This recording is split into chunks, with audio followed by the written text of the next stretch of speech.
All right, I think we're live. So welcome everyone to our Matt Maran Motoring live stream here on the Matt Maran Motoring YouTube channel. So if you're all having a great weekend, thanks so much for stopping by. Just as there's an eBay box there, I'm shipping something out. So this is not sponsored by eBay. We can shift. Anyway, thanks so much for stopping by. Like all the other usual live streams, we're going to go on for about 2 hours or so. I'll give priority answering, then into a super chat or a super thanks, as well as anyone who's a member there with the green usernames. They always get priority answering. If you'd also like that, there's a link in the description. And I see we have a bunch of people already hanging out here chatting. I appreciate that, everyone. I see we have Stephen, Danny, Lanswath, and Anthony, and Michelle, B. Mitchell, and Chad, Mr. 705, Kevin, and Lantern Tales, and OK Spaces. Thanks so much for stopping by, everyone. So Steven's got the first question here. He says, my dad is going to test drive a Volvo EX30 tomorrow. This time it will be the 2026 single motor. I didn't realize those are actually in the States yet. That's cool. He says maybe an Audi Q4 e-tron as well. Yeah, well, I hope they like it. I haven't driven the EX30 with the single motor yet, so I'm a little curious as well. But I will not be revisiting that car because that video got no views, so no more EX30 coverage for me, even though I actually really like it. And Q4, yeah, I'm guessing it'll drive pretty similar to the Volkswagen ID4 that I reviewed several years ago, but haven't tried that one out either. But I hope he enjoys them both, and I'm curious if he decides to go one way or the other. He says even if the lease isn't up on his Nero until May, he started shopping around just in case if the EV4 doesn't come out around that time. Yeah, and also if there is something that he really ends up loving, a lot of times with leases, they will pull it ahead up to 6 months. It depends on the lease and the company that you're, buying the next car from. But oftentimes, especially if you're staying with whatever brand he currently has, if it's the same brand, a lot of times they will be excited to try and, if you're wanting a new one, like they're going to do everything they can to get you into that new one. And that includes pulling ahead a lease, usually by 6 months is the limit typically.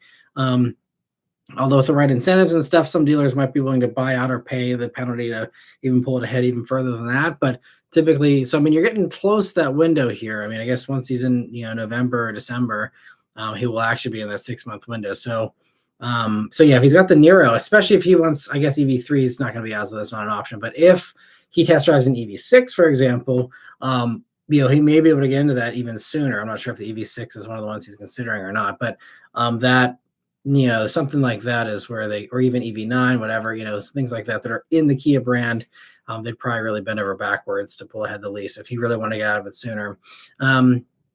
And Danny says, hello, only drove today. Traverse went in Thursday about the check engine light. The problem was, drumroll please, a bad evap solenoid. It is a known issue, so GM offered partial payment toward the repair. Well, that's nice at least. And hopefully it's all set and ready to go now. And thanks for stopping by, Danny. And Patricia Parker, thanks so much for the super chat. I really appreciate the first super chat of the night here. She says, hey, Matt, been watching since the Dark Knight days. Wow. So yeah, that's impressive. Thank you so much for watching all these. What is that now? Probably a decade and a half. When did I did those videos in 2011? So I guess 14 years basically. So thank you so much. She says, you so rock, and I really appreciate everything you do. Hope you and yours are well. Thank you so much, Patricia. I really appreciate that. Hope you're doing well too. And thanks so much for, it's crazy to think of, anyone that's watched this stuff and not gotten tired of hearing me ramble for all this time. I really appreciate that. So thank you so much. And looking forward to if there's any other questions you have here tonight. Always happy to answer. But you're one of the OGs, so I really appreciate that. Thanks so much, Patricia. And hope you're doing well. Let me see here. Lance Watt says, good evening, everyone. Hope everyone had a good week. My spots were a silver Nissan Z convertible and a Gen 4 silver Mitsubishi Eclipse Spider. Very nice. My really rare spot, I haven't seen one of these in forever. I saw a Nissan Sentra SER Spec V. And it was like, I think it was like 2004 or something like that. Because it wasn't the last SER or the Nismo one or whatever, they did, for the, I guess, 2 generations ago now technically. But this was like, the old one, like from like Need for Speed Underground or whatever. And it was actually in pretty good shape. it's just some old guy driving around. I'm guessing, he just had it forever and never bothered to trade it in or whatever, or the past 25 years or whatever. But yeah, it was, I hadn't seen one of those in forever. And it was like totally stock, really nicely kept.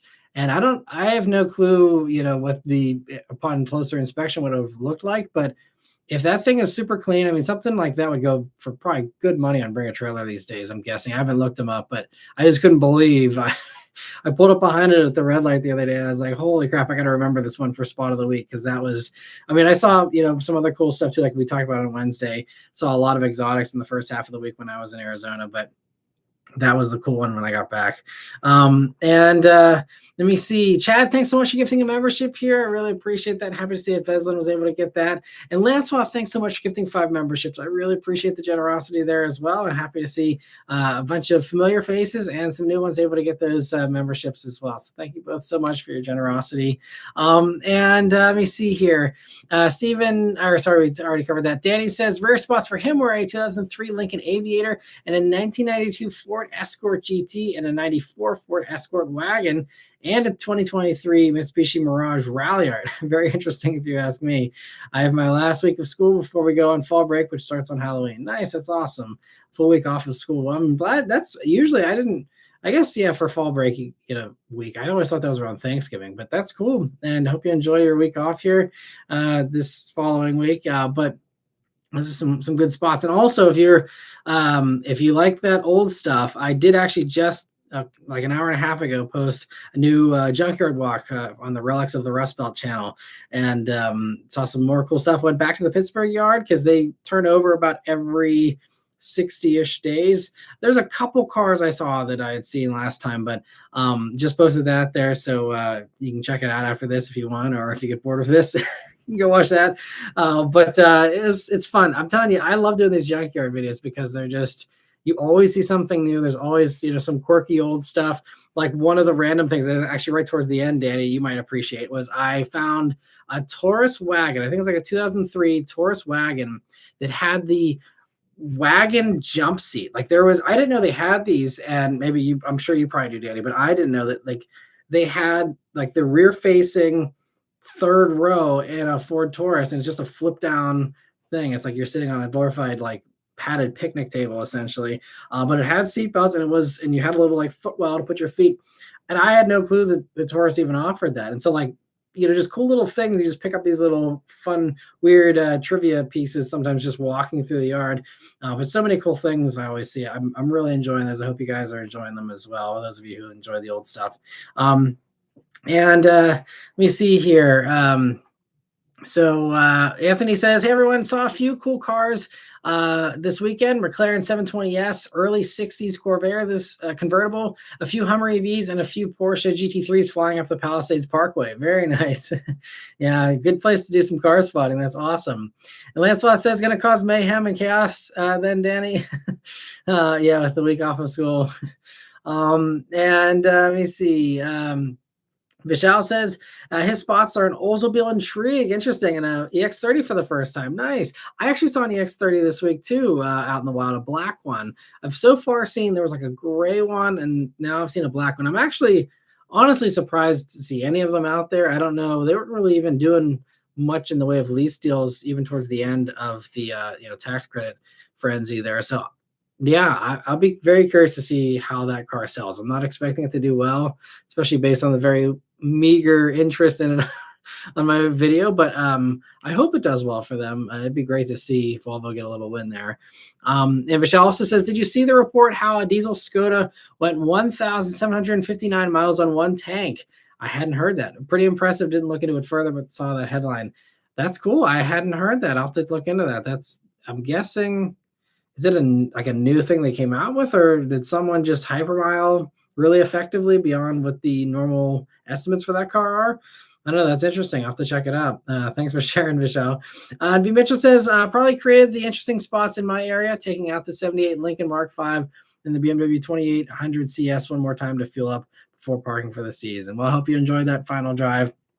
And V. Mitchell, I don't know how often you watch the junkyard walks as well, but you will enjoy the Ford section. I have timestamps on every video, so even if you don't want to watch the whole thing, the Ford section, there was someone who was liquidating, and I thought of you. I gave you a shout out in the in the video. Someone must have been liquidating their old Lincoln collection. There was 5 or 6. They were mostly Mark sixes. I think there was maybe a Mark 7. But basically all kinds of stuff from the late 70s. One of them is actually the beginning of the video. It was a used vehicle still. It was a driving one. But the other ones, there was like, again, 4 or 5 of them. I think it was 6. There were sedans, there was coupes, and they all came in at the same time, which is why I'm thinking, someone's just cleaning out their collection, or someone passed away or something. But I just figured you'd enjoy seeing a bunch of them there and seeing how they've fared. but yeah, they're so massive, it's crazy. So yeah, that was a fun spot, and I hope you enjoy that, Abby Mitchell, if you choose to watch. But yeah, I'm sure you turned a lot of heads there with those giant boats with those Lincolns. I mean, it's so long. Really stands out on the road, I'm sure. And Michelle says, also, did you see that Infiniti America VP confirmed that a rear-wheel drive sedan is coming in 2027? Do you think this could motivate Lexus to make a new gen IS? So I did see that, yeah, like they confirmed basically, like, I think it's Q50 is just coming back, and yeah, that it will be rear-wheel drive. And I don't know if they confirmed manual, but it's going to be the Z motor and powertrain combos. So, that, I think, that with a manual, I think they could really have something there, and it makes me very optimistic for Infiniti for the first time in a while. I mean, some of their, Luxo barges are nice. The QX80 is fine. It just, they always struggle when you compare them to the competition still, in my opinion, unless you get a killer deal on them and they're way cheaper, which oftentimes they are. But, from an MSRP standpoint, it's still kind of hard sometimes. But, if they have something that truly stands out that no one else offers, like a, rear-wheel drive manual sedan that doesn't cost M3 money, that would be, I think, very exciting for a lot of people. And as far as motivating Lexus to do a new IS, I think them doing this little refresh they just did a few weeks ago shows that clearly we have a couple years to go at least before we see a new version, most likely. But they could have something ready by 2027, 2020, 28-ish, something like that. I don't know what to see. I don't think they're going to give up that segment. I could be wrong. I don't know. But, I mean, there's been rumors of, a new IS, and rumors of maybe them working with Mazda for a sedan, and Mazda gets a version and Lexus gets a version.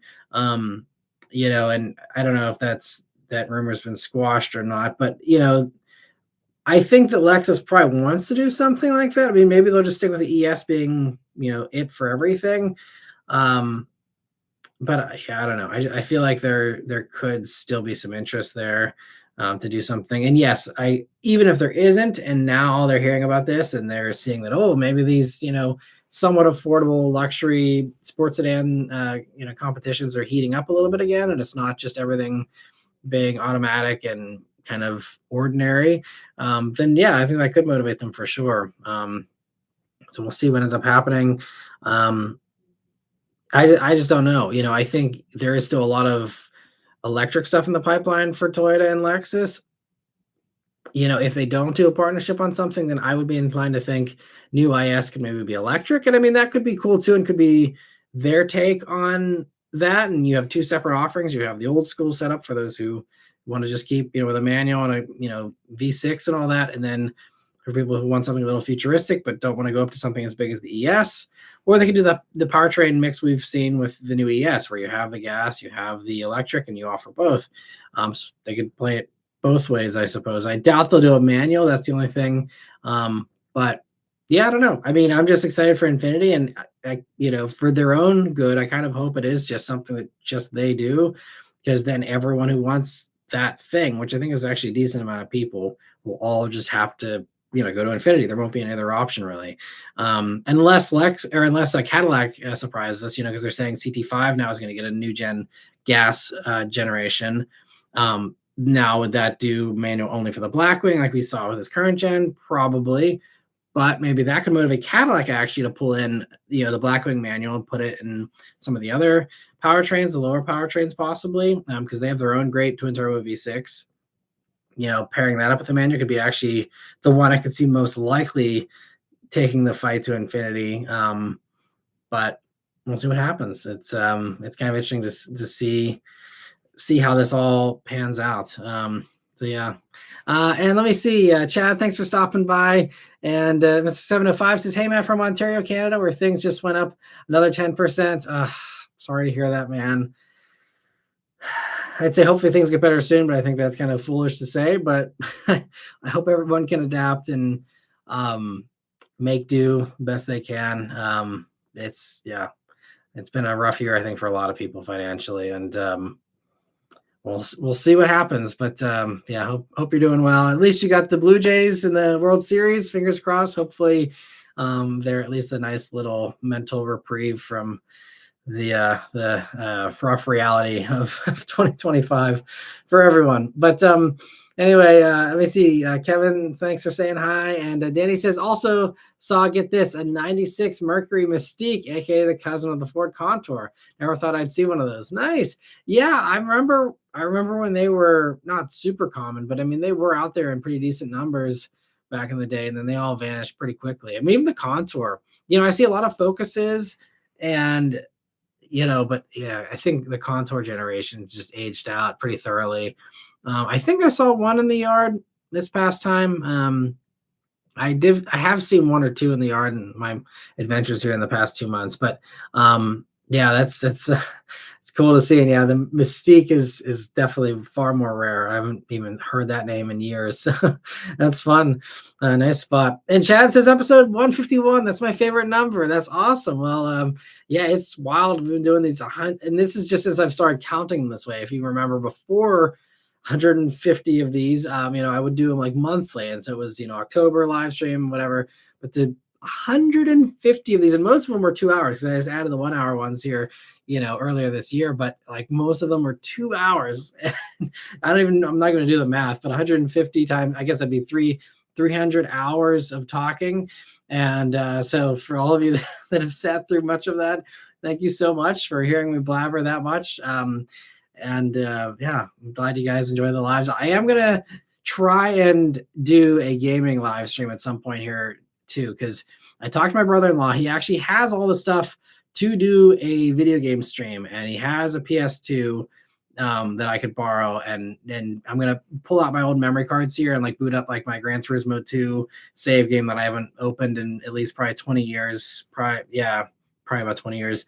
And all the other old games I have, and just see what I got on the memory card. And then I don't have all my old games, so I have to go out and buy maybe some of the old like Need for Speed Most Wanted or whatever and things like that. But I want to like play, or at least just show the stupid car customizations I did as a teenager or whatever, and just kind of play through some of that old stuff. Nostalgia, I think, is very fun every once in a while. I don't know if I'm going to do it more than once or twice, but I feel like the pieces are slowly coming together to make a retro gaming live stream happen at least once or twice. And we'll see how that does. If it's wildly popular and people love it, then maybe we'll keep going with gaming live streams and maybe do new stuff. But in the meantime, I'm gonna work on that. I can't give you a guarantee for when that's gonna happen, but hopefully here sometime relatively soon. Maybe that once things kind of slow down in January, maybe that'd be a good time. We'll see. But yeah, thank you all so much for for watching so many of these. Let me see. Lantern Tales is saying that Halo is now on PlayStation. That's crazy. Yeah, I mean, PlayStation's getting a bunch of stuff. It's crazy how the Xbox exclusives are just dropping left and right.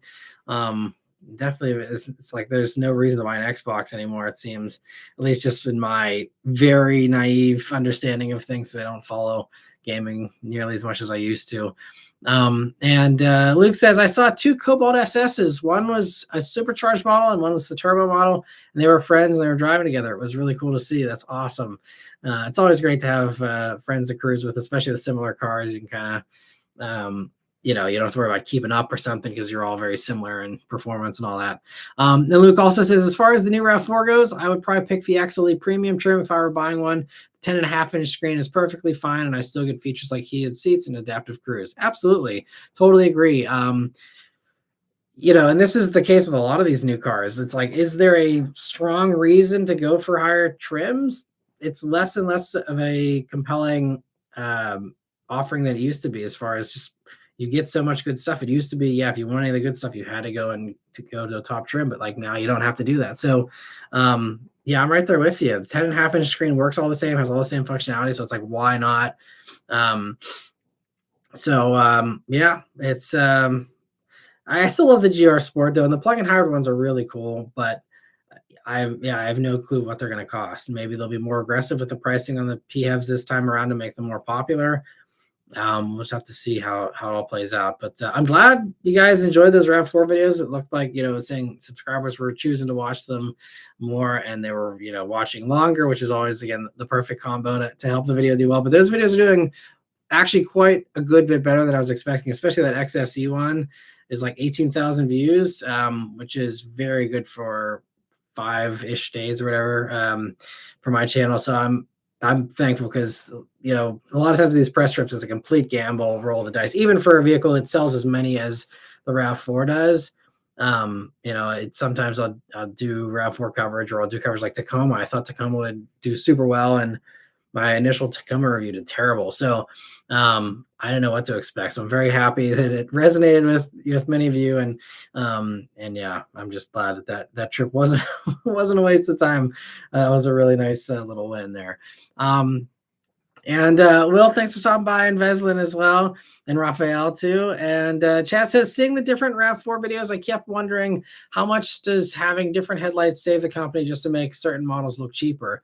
Wouldn't it save money to make them all LED? Well, I mean, it's all LED for the headlight beam. It's just that you lose the accent lights, and there is some savings there. And this is where, again, the volume comes into play. It might not sound like a lot, but even if those two little LED stripes you get in the higher trims, even if that costs them just $1 more to do, and it's just whenever you multiply it out over 500,000 cars a year, and then you multiply that by how many years has the last RAV4 been out for, now 6 model years. That's a lot of money. For a giant car company, a few $1,000,000 isn't that big of a deal, but it's those little things that really help them to kind of segment and just get the price lower. And so they have to still do all LED because they need to make sure they have good safety ratings. And so they have their hands tied with some of the stuff as far as the decontenting, which we talked about even on Wednesday. But with those types of things, yeah, someone ran the math and someone said, yes, we will save money and be able to have a lower price point here for this one by not including those two little LED strips. And it's also a hierarchy thing. A lot of times there's stuff that's just arbitrarily left out just because they need to have that pecking order, and there needs to be a visual way to say, hey, I've spent the big money on the top version.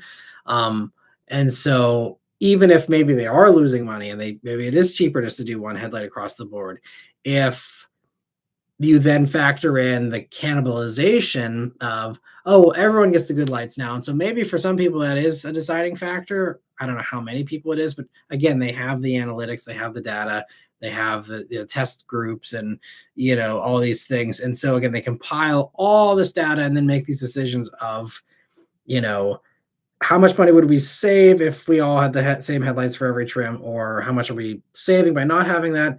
That's a consideration. How many people are going to not go for the limited trim or the higher trims if they don't have those fancy headlights? And you ask that in a focus group and say, hey, would you pay $2,000 more to have the nicer look of these lights and get this other stuff, or whatever it is, jumping up trims? And again, these are all things they do a ton of this stuff.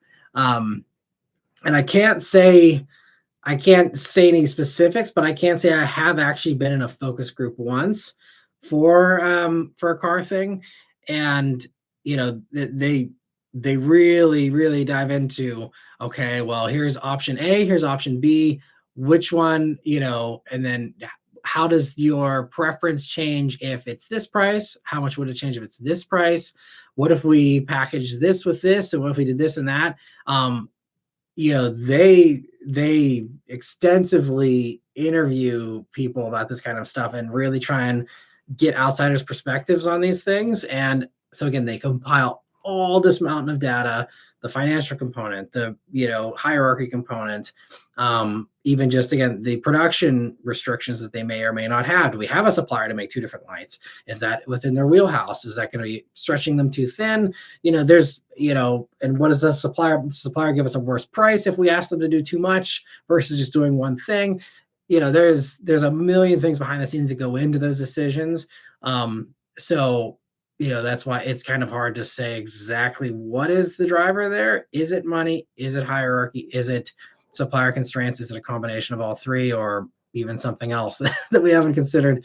But that's just a little sample of, again, this is why it takes a long time to bring a car to market, because you have to spend the weeks to do these focus groups. You got to figure out if your suppliers can do that and how they figure it out, and is the quality going to be equal for both of them.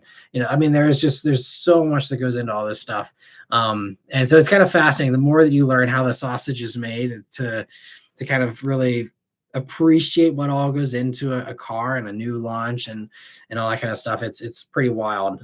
Just all the stuff that goes into it. And that's one of the fun things I think as an enthusiast who just loves cars, that's one thing that I really love about this job, is I get so much of that inside scoop and so much of a deeper understanding of something than the surface level of, looking at an option sheet, looking at a, whatever, and just, and then trying to piece things together. It's just like, you don't really get taken behind the curtain unless you're watching a Savage East video and they go into the design studio, or you're, hearing stuff from me or whatever. But I love that I can kind of lift the veil there a little bit and, give you a peek behind the curtain with some of these things. If I have a conversation with, OEM about something and learn something, it's always fascinating. Like that was one of the things with this Forester Wilderness. And I just did that launch, a couple of weeks ago, and asking them, why would you change the cup holder design after just one model year? And they gave me the great explanation, which I said in the video, of they were supply constrained because they had to build them in Japan, and Japan wouldn't do a different cup holder for North America. And then they brought production to North America, and now they can do a unique cup holder arrangement for us. It's like they always wanted to do this, but they couldn't before. And there's just so many fascinating little things like that go on behind the scenes that we're usually completely unaware of. Anyway, back on topic here. PC Skate says Stinger GT is my daily and 2019 C7 is my weekend car. What would you swap out if it were you? I think that's a great combo. Obviously I like different things. So for me, I'd love to have my Bullet back as my weekend car, and I'd love to have a GR Corolla as my daily, most likely. But Stingers are great. I love Stingers. I've been shouting my praises for the Stinger from the mountaintop ever since that car launched. That was actually my first media drive in late 2017 for the 2018 Stingers. And yeah, I love Stinger. C7's fantastic. I think it's a really good value. I just reviewed one earlier this year, and said how I think it's a fantastic bargain. Also a car I think we'll appreciate too, since it was the last manual, last front engine. And there's a lot of people that are still holdouts that, just don't like C8 because it's mid-engine and automatic, and that's, just not a combo they want. And so I think you got a good garage there. It's awesome. I'm glad you're hopefully enjoying those vehicles. But if you want to swap them out for something, give me some more context of what you're looking for, what you like, whatever, and happy to chat with you here, or like I have often said in my past live streams, I do also do car consulting now on my website. So if you are curious to hear more one-on-one thoughts, I do either a 15-minute session, or I can do a deep dive 45-minute session with you, and we can have a video call and discuss extra options if that's something you're interested in. And Lantern Tail says, has there been any discussion on the next gen Toyota Highlander? It's been out since 2020, not the Grand Highlander. So there is, there's discussions about that. It is interesting that the LA Auto Show, it seems like a lot of people are bailing on the LA Auto Show. So I don't think there is, I don't think we're going to have anything super soon, because there's really not a whole lot going on in LA. I think Kia just teased Telluride, possibly still going to be debuting there. They may still do it something like earlier and just end up showing it also at LA. I don't know, but Highlander, I'm going to have to plead the fifth on. So there's been discussion. I can't say what I know. Just unfortunately, I have to leave it at that. Usually, you guys know I'm an open book, but that is one thing that I am bound and have to zip my lips about that. So obviously, it's safe to say Toyota understands the Highlander's been out for a while, and they have Grand Highlander, which is doing fantastic for them. And yeah, I'll just leave it at that. But Toyota is aware that Highlander is old. I'll just say that, and yeah, that's all I'll say. just to protect myself. But Chad, also thank you so much for giving another membership. I really appreciate it. And I see also all the drink emojis for everyone that remembers to play the game at home there and to take a shot every time I say GR Corolla. Don't have to count that time unless you're looking to have another shot. But yeah, appreciate it, everyone. And let me see here. Where are we? So Kraken, thanks for stopping by. Says, glad to see you, Matt. Hope you're doing well, Kraken. Thanks for stopping by. And Vishal says, oh, I forgot my other obscure spot. I saw a previous gen Rogue hybrid. Puzzling how Nissan didn't go further with hybrids here. Yeah, and now they're going to bring them back. Like the e-Power thing is their hybrid system that's in Japan that they're going to bring over here, and they've confirmed like Rogue e-Power or whatever is coming. I thought they said before the end of this year. I haven't heard anything about that though. Maybe that was something that was like early 2026. I don't know. But anyway, it's coming here at some point. But yeah, why? It's so weird. I mean, I guess it was just, changing times, but like GM was on the right track with, they had Tahoe hybrid. It didn't really get much better fuel efficiency, but like that was a first generation of that. If they would have continued and improved it and refined it, they could have, really done something impressive. And maybe they would have been beating, now we got the Jeep Grand Wagoneer with the plug-in hybrid thing from the Ram Charger or E-Rev or whatever they're calling it now. They switched all the names around, but like that, GM could have had that beforehand and actually cashed in on the, electric frenzy of the past few years if they had that ready. And instead they bailed, back in, I think that was 2010 or something. But yeah, same thing. Like why Nissan thought it was a good idea with growing hybrid market share. Like hybrids have always grown in share gradually here. And like why anyone thought, hey, we should like quit doing hybrids, even in, the more relaxed, first Trump administration with EPA stuff. Like they still could have done hybrids because that's again what customers were wanting, and they just didn't. So yeah, I don't know, but at least they're going to be kind of fixing that here, hopefully relatively soon. And TFI says, I parked beside a base Mach-E today and the rear rotors were scored. I'm glad that you're looking for that now. That's hilarious. It just, I don't know why.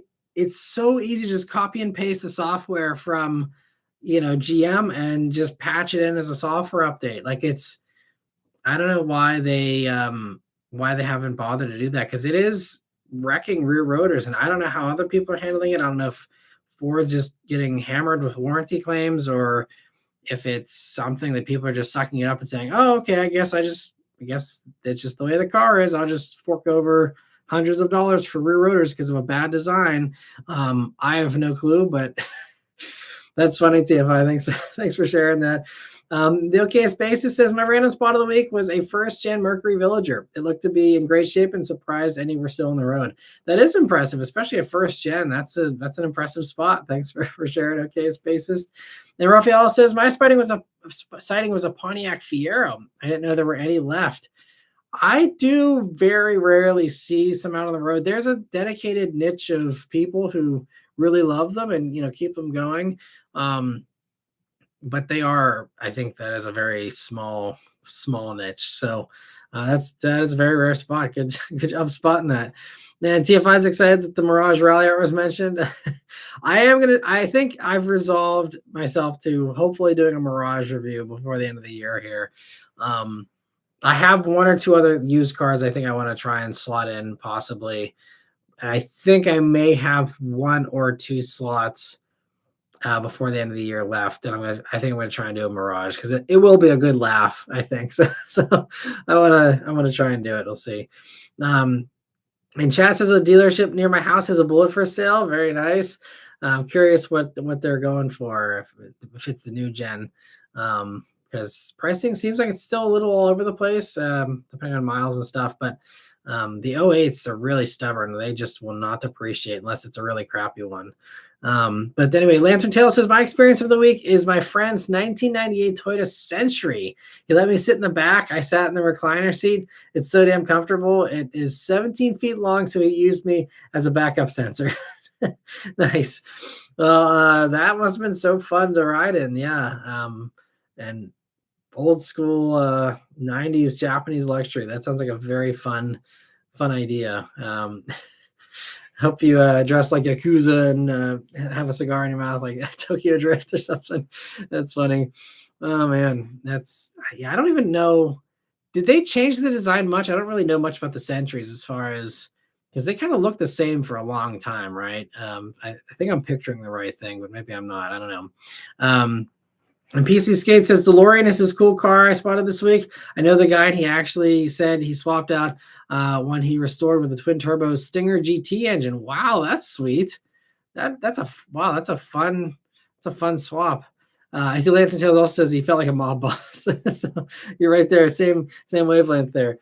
But man, a DeLorean with a twin turbo Stinger motor, that's a fun combo. I mean, as much as I love the DeLorean, and I'm a purist when it comes to classic cars, that's one car where I don't feel any kind of sadness about anyone not retaining the original engine in a DeLorean. They're just, it's not very exciting if you actually want to drive, in an enthusiastic manner. The only thing that makes stock DeLoreans fun to drive is if they have the Back to the Future stuff on them, because then you're just entertained by everyone else losing their minds around you. But we see Danny says, I subscribed to the channel and I saw that video. It was like an old Mercedes E-Class wagon with the rear facing seats. Right. Well, I'm glad you enjoyed the video. And yeah, it was rare to see. I don't know how many Tauruses had those rear facing seats, but can't be many. He says that Lantern Tail says the Century is also dark blue, but in the sunlight it's black. That's cool. And YH, thanks for stopping by. B Mitchell says, one of my all-time favorite cars, a 78 Lincoln Town Car called Moby, met its fate when the widow of the buyer cleaned out all dozen or so of his similar Lincolns after he died. Wow. So was that a different collection, or are you talking about the one that I filmed in the Pittsburgh area? If that's what you're talking about, then that's crazy. Yeah, definitely elaborate more if you can be, Mitchell, but either way, that's crazy. And let me see here. So Robert says, do you know if anyone makes any money on Barrett Jackson auction purchases? Those prices are crazy. There's definitely a buyer's premium that goes to the auction house, and there's a bunch of other fees and stuff. I mean, it's a pretty big premium. I can't remember, every auction house is different as far as the percentage that they take, but there's some big percentages. They absolutely do make some good money for sure. I think a lot of it too is, a lot of them are charity auctions and stuff, so that also juices the price up of some of these things, because it's just like a tax write-off because it's a charitable contribution.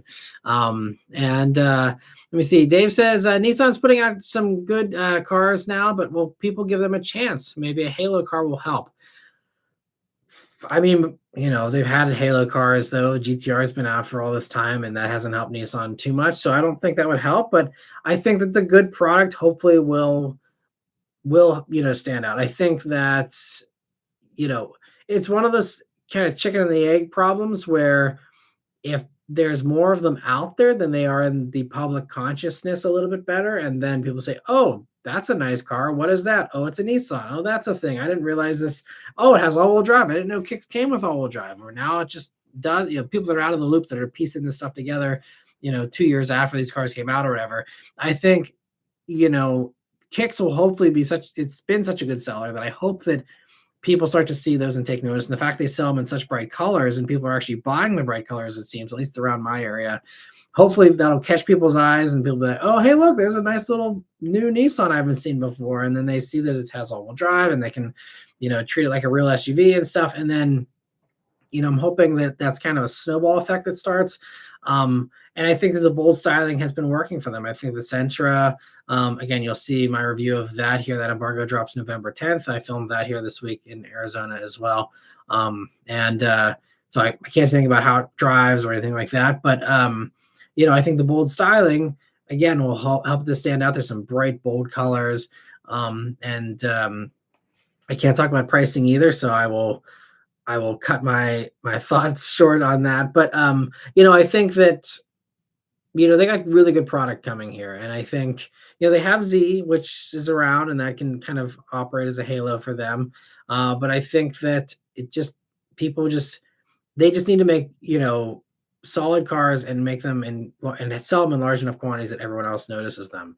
But I will say, because this isn't like under embargo or anything, but when I was on the Central launch this week, I said, I was actually talking to a few of the Nissan higher ups about, their perception struggles with, I say, every time I post a Nissan review, I get a bunch of comments about people who think that it has the same CVT they had 10 years ago.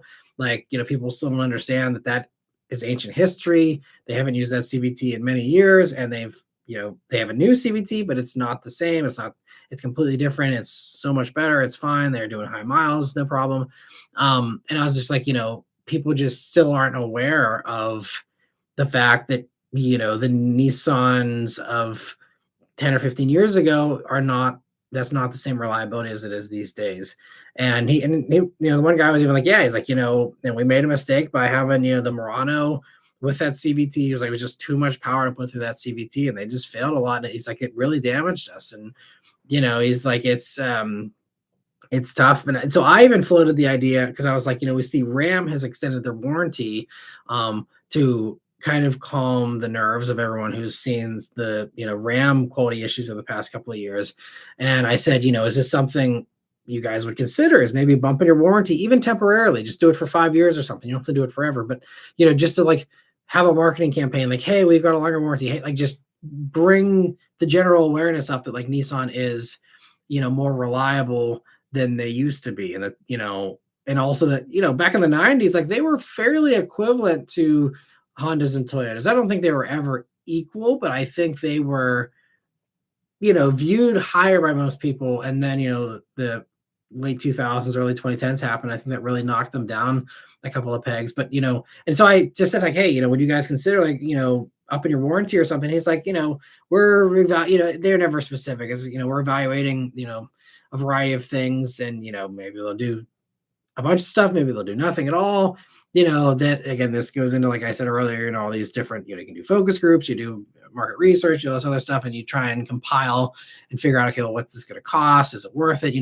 All of these things. But, but I said, like, I really think you guys need some big splash to like get through the non-enthusiast head. Like, hey, like, this is a new thing. This is not the same Nissan of 10 years ago.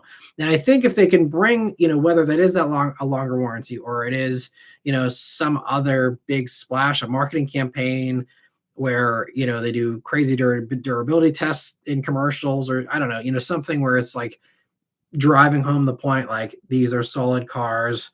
They drive great. We've learned our lessons from the past, and you're making top-notch stuff these days, and I think if they have, I just think they need more marketing around it at the end of the day, because that's the only way you're going to change, some people's minds. I mean, some people's minds are never going to change. I mean, I still, on every Hyundai video I do, I get, a ton of comments. Oh, they're pieces of crap, and people that are still stuck in the 80s and can't wrap their head around the idea that a company could ever improve itself.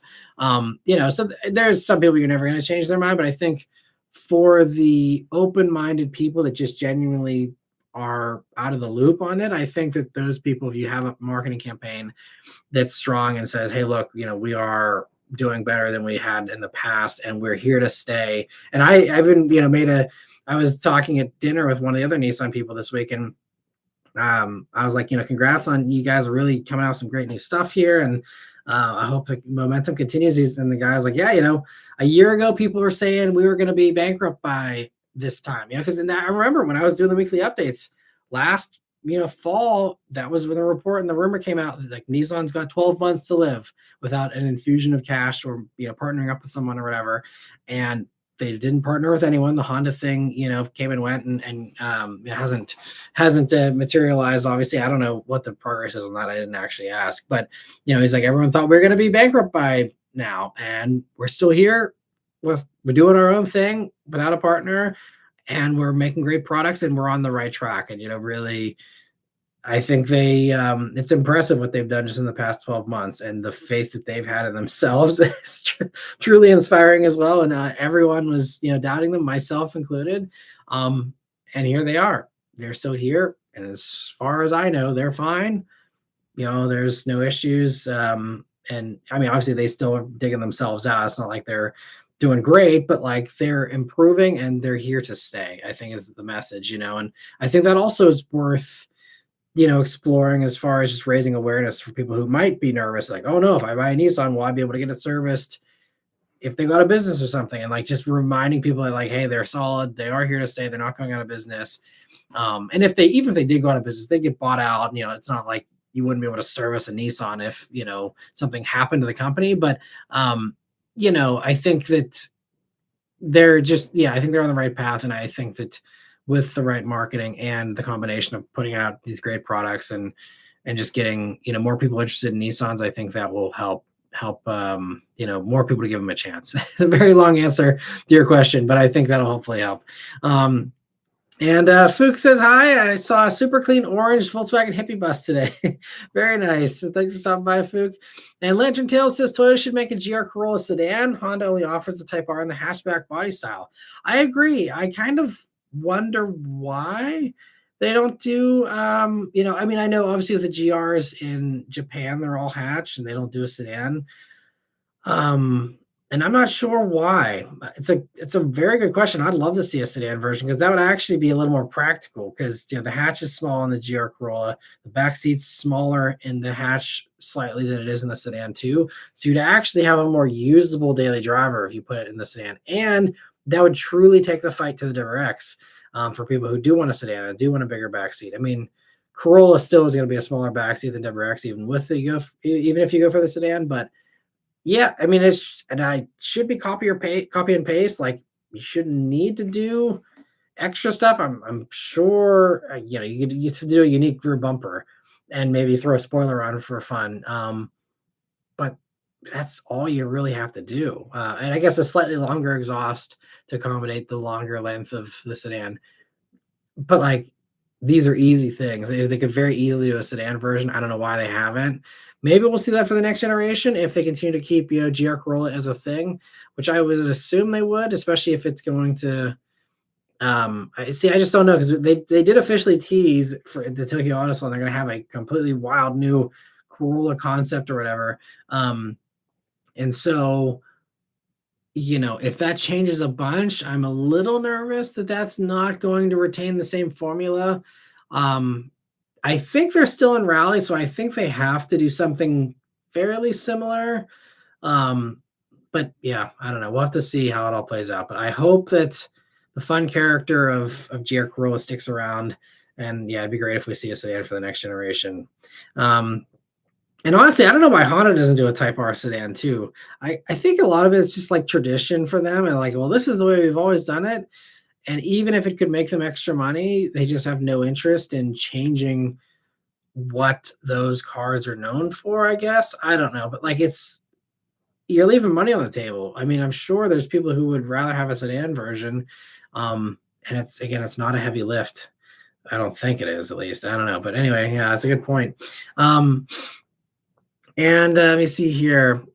Chad, thanks so much for a super chat. He says Nissan used to be known as cockroaches by owners and others alike. It's really sad that they ruined the reputation they had cemented by a stupid CVT. Yeah, I know it is a shame, but I hope that again, time heals all wounds, a little bit as well. So I'm hoping eventually people are like, it's been a while. Maybe I should revisit Nissan. Maybe they've improved things in the past decade and a half, and hopefully people just naturally kind of question that a little bit on their own instead of just accepting that everything's going to have a 2010 CVT for the rest of eternity.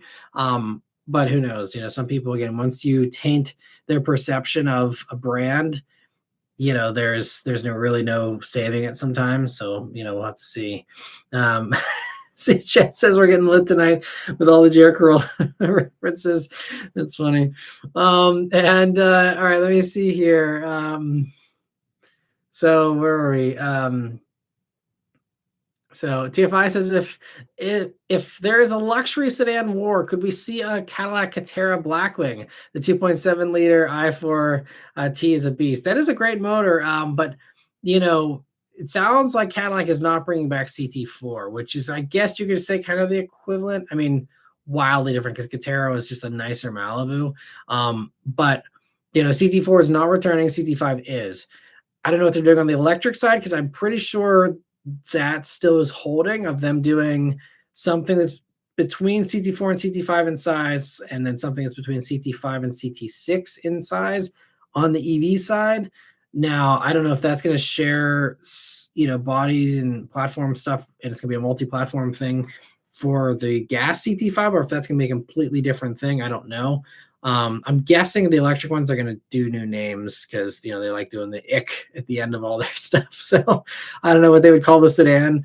But, so I'm guessing CT5 will continue to be gas, and that's it. But yeah, so anyway, yeah, I'd like to see them do a more affordable sports sedan, though. Even beneath what CT4 Blackwing offers, it'd be great to see again something like a manual, twin turbo CT5. It's a little bit cheaper, but we'll see what they end up doing.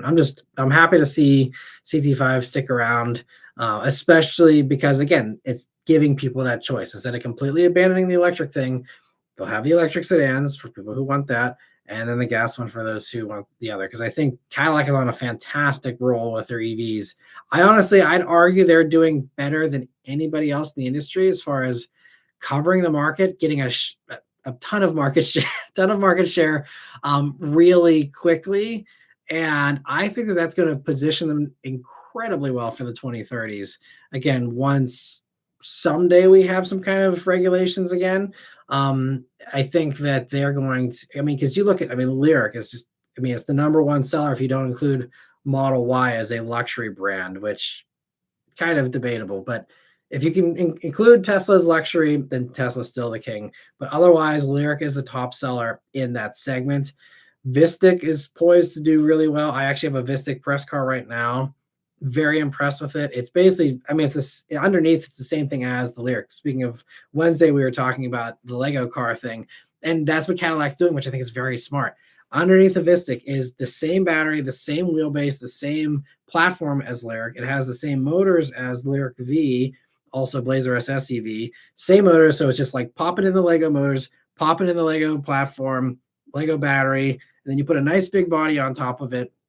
And you'll see in the review, but it drives great. It's and it's also, it's so much cheaper than all the competitors out there. And again, you'll hear all my thoughts in the video if you're curious about it. So I won't go into a whole 20-minute car review, but it's really, I think that's going to really eat up a lot of that segment. People that are bored with their Model X that they've had for 15 years, or I guess 10-ish, people that have already had a Rivian R1S for 3 or 4 years, and the little mild changes for that aren't enough to move the needle. I think a lot of them could go into the Vistic and save some money.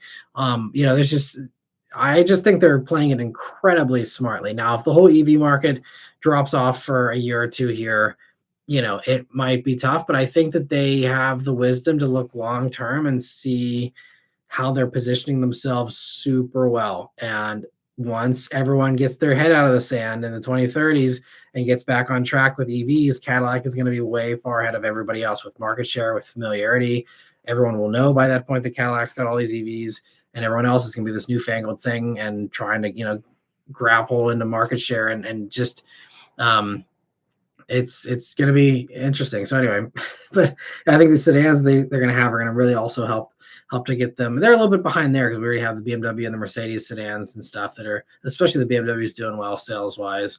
But I think that's it's good that they're going to kind of be filling every segment with a very impressive and also hopefully very impressively priced EV, which is going to be, yeah, just think long term, like they're going to really be doing well. And let me see. B. Mitchell says, nobody believes me when I say that my Mark V is shorter, narrower, and 1,000 pounds lighter and gets better gas mileage than my 5-liter Coyote 13 F-150.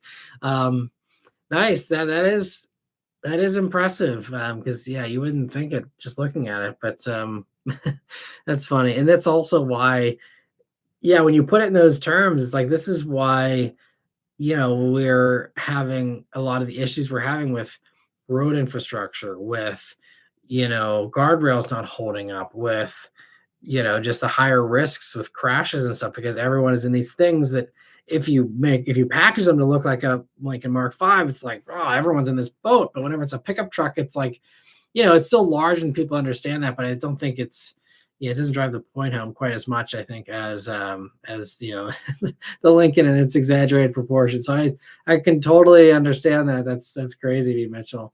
And HPIL says, good to see you, Matt. I hope you and the family have a great week. Thank you. I hope you have a great week as well. I think it's Dom, right? I can't remember. I think he said that was because you have that new username, so it just throws me off. But great to see you as well. Thanks so much for stopping by. And Lantern Tail says, I've heard rumors that the next gen Xbox might be over $1,000. If that's the case, I'm switching to PlayStation. Man, yeah. And what do they say? So PlayStation 5 right now is like $700 or something, right? It's like already really expensive. And I'm sure that'll probably go up in price too. So I mean, maybe that won't be super out of the range if PlayStation is being pretty close too. I don't know, but that's man, that's so crazy. I don't know.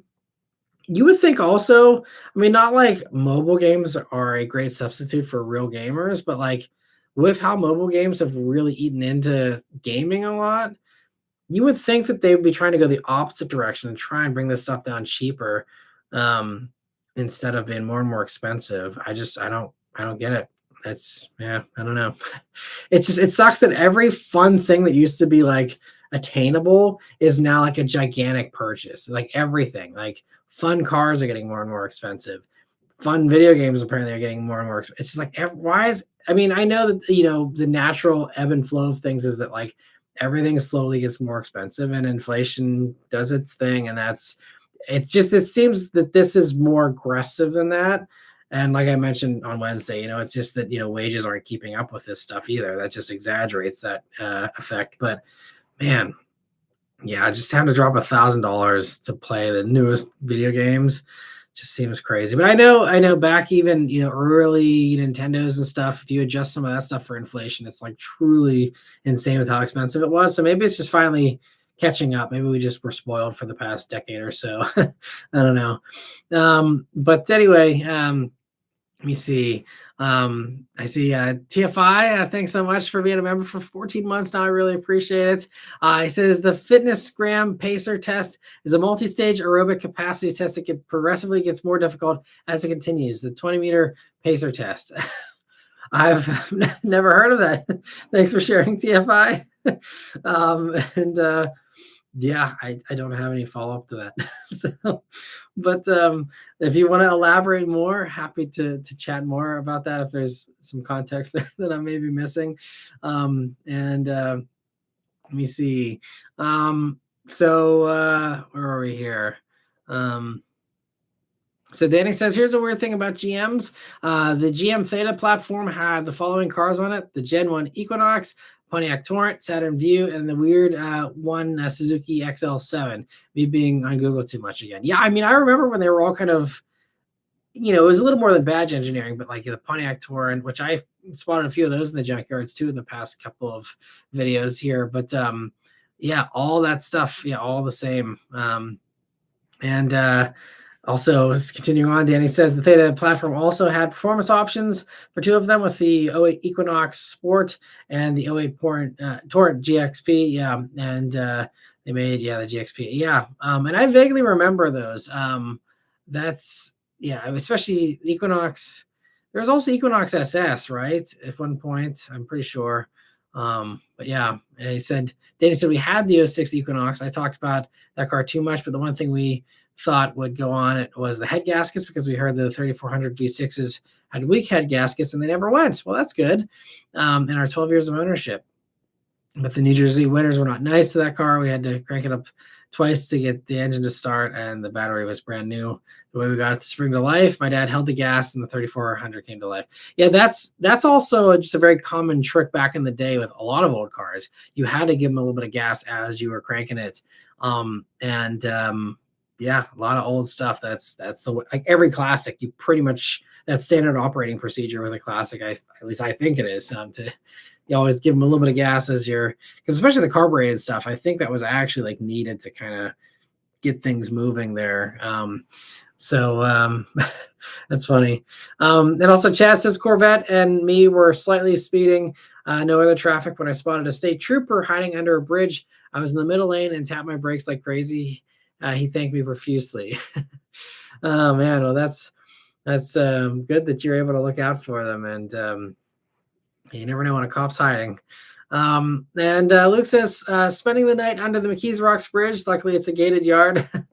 That's good. Yeah, not a place I'd want to hang out in overnight either, but glad you're in a gated yard there. Actually, so Luke, you're probably familiar with this. You know Neville Island, I'm sure, which is, I'm going to get a little Pittsburghy for a minute here. Apologies, everyone. But we just was driving through Neville Island here this evening, and Beth had never realized that there was the one motel there, which is like a really old school, tiny little hole in the wall motel. And she was like, who would actually stay there? And I'm like, I'm guessing it's just the truckers that, need to stay over for the night. Cause there's so much trucking that, happens there and stuff picking up and dropping off on Neville Island. I don't know if you're ever on Neville Island, Luke, or have seen that, but I'm curious if you know anything about that little Neville Island motel. And if I am correct in my guess that it's just basically a trucker kind of stop thing. But anyway, feel free to respond if you want, but hope you're doing okay there under the bridge tonight. And I guess you got your nice sleeper cab, right? So you can at least keep to yourself for the most part if need be. Let me see here.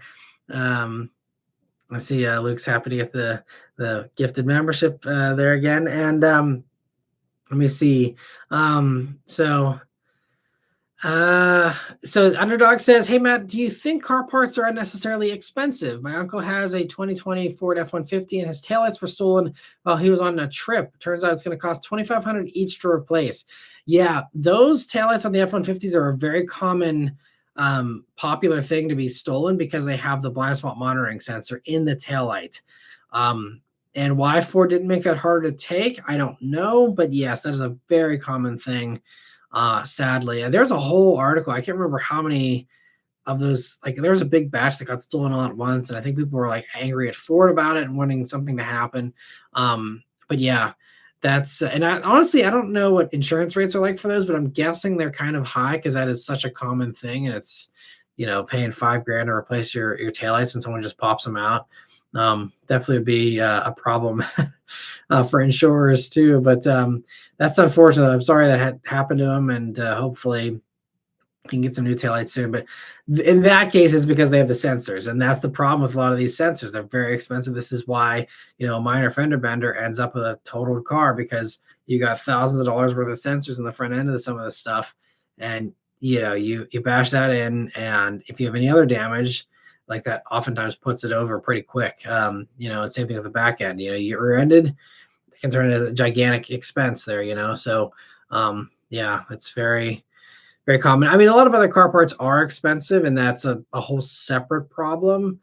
But whenever they have the sensors in, I don't blame it for being $2,500 because there are high-tech radars in those things, and I'm guessing that's not cheap. Is it $2,500? I don't know. Maybe I'm sure it's inflated a little bit, but a lot of car parts are just, definitely getting more expensive. And a lot of that goes back to the supplier issues. And, we had that bump obviously with COVID and everything. And then, suppliers have come back online. And now there's a lot of suppliers that are closing up as a result of the tariffs. That's going to make the parts a lot more expensive again as well. And that's going to introduce some supply chain issues as well. We're just hearing about some of these suppliers shutting down in the past couple of months.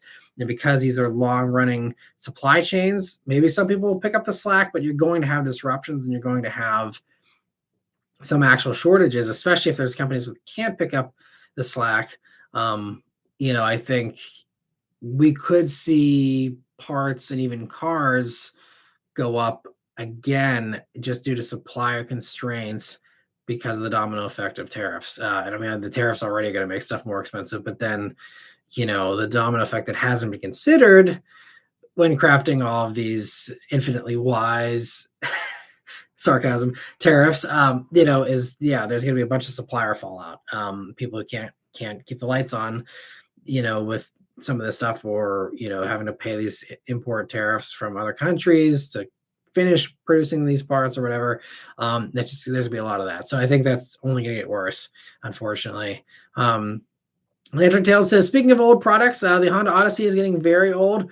They should release a new version as the current one is very dated. The exterior and interior use a lot of the last gen Honda parts. I know. I don't know where it's at. I often talk about, head scratching Honda decisions. And one of them was, they did this little mild refresh, I think last year, or I think it was just back in January, I covered the Odyssey.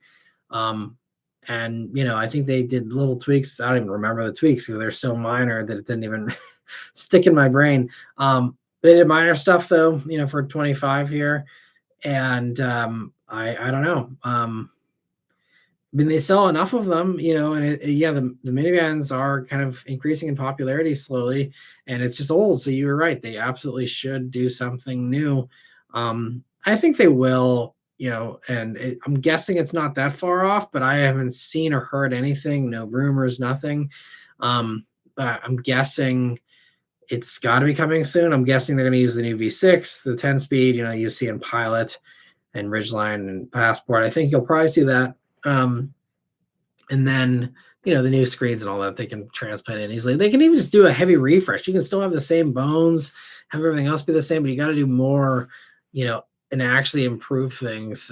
They also may be just waiting because there was talk that they're going to do a hybrid on their, truck platform, the larger stuff. So there is a chance that maybe they will just eke on with current Odyssey until hybrid is there, because they clearly have to see that they are the last, right, to not offer a hybrid. I think because Sienna, Pacifica's plug-in hybrid, but it's still hybrid. So you have Sienna, Pacifica, and Carnival that all have hybrids now. I think Honda's the last one to not have a hybrid. So that might be the game, is they're waiting instead of doing a whole new generation and then adding a hybrid later. Maybe just make a big splash by new gen with hybrid and do it that way. That's my only guess. But you're right. It is very old. And in the meantime, they're going to lose sales to all the newer, fresher competitors. So we'll see. I mean, for a lot of people, especially minivan buyers, that probably matters a little less. People who want the cutting edge stuff are already buying Carnival, or, if they have big money to spend, they're, buying Sienna anyway. So I don't know. And there's a lot of people also don't like change. And those people will say, hey, look, here's a regular V6 van that's been around forever. I don't have to worry about any of this, witchcraft electrical hybrid stuff that really throws some people off still. So you just say, I got a good old V6 and that's it. And so maybe they're just playing to that crowd too. I don't know. But yeah, it's interesting. Chad says, not sure if they fixed on the newer ones, but the Maverick tailgate didn't lock from the factory. You could lower the tailgate and unscrew the rear light assembly. We had Ford install a lock on ours. Oh, that's good that you had it installed. I didn't realize does Maverick have blind spot monitors in the taillights as well? I thought that one was like just in the bumper somewhere, but interesting. Either way though, yeah, being able to steal taillights that easily is pretty crazy. And it's weird they wouldn't lock. Yeah, the tailgate wouldn't lock, but glad that that's something at least you're able to fix fairly easily there. And Luke says, I've got an 82 Fiero with a car seat in the middle, broken down on the interstate. If you know, you know. I don't know what you're referencing there. So maybe, I guess, some kind of movie or something. And Michelle says, Odyssey may be old, but it's got VTEC still. That's true. And again, for maybe some of those Honda traditionalists, they don't want it to change. You got the VTEC. Danny says VTEC fan. Yeah, maybe there's some appeal there, and that's part of it. I don't know. Owen says, love the videos, Matt. Always love going back and watching your old videos. Well, thanks, Owen. I'm glad you enjoy the old ones and hopefully the new ones as well. But yeah, I appreciate that. And I'm glad, yeah, that some of that old stuff continues to get some views and people continue to enjoy those. I hope that those continue to become almost like the retro reviews you see on Motor Week, where eventually it's going to be so old that it's like a real trip to see me talking about, oh, the competitors in 2013 are really heating up or whatever the case is. Even the weekly updates might be kind of fun to go back and watch someday if anyone's entirely bored. I know S. Alvana, who's another frequent commenter, I don't think he really shows up in the live streams here whenever they're happening live, but I know he went back and I think he watched I think most of the weekly updates. He watched all the mini ones, I recall. I think all the BRZ ones as well. But I think he was kind of getting a kick out of watching some of those old news videos too, and seeing, what's going to happen with the 2015 Mustang or whatever, that kind of stuff is kind of fun. But I'm glad you're enjoying the old videos there, and especially even just the car reviews. I think you're going to be, a fun archive to have, in the future here, and already is, with some of the stuff. Watching me have fun in Ford Fiestas and all these things that we don't get anymore is, I'm sure, a fun watch if you have the time. So thanks so much, Owen. I appreciate that. Let me see. So B. Mitchell says Fiero fans fall into cult status like us Corvair loonies with plenty of crossover between the two cars. That's cool. Well, I'm glad there is some crossover though, and some support there. And Danny says some people have 3800 swap their Fiero GTs and they make them beasts. Most of them do turbo 3800s. Some do the supercharged ones. That's got to be fun. That's probably a wild drive. Let me see. So Michelle says that could be something Nissan does, kind of like what Volkswagen did. Having the 6-year 72,000. Yeah, I think, and that was great for Volkswagen.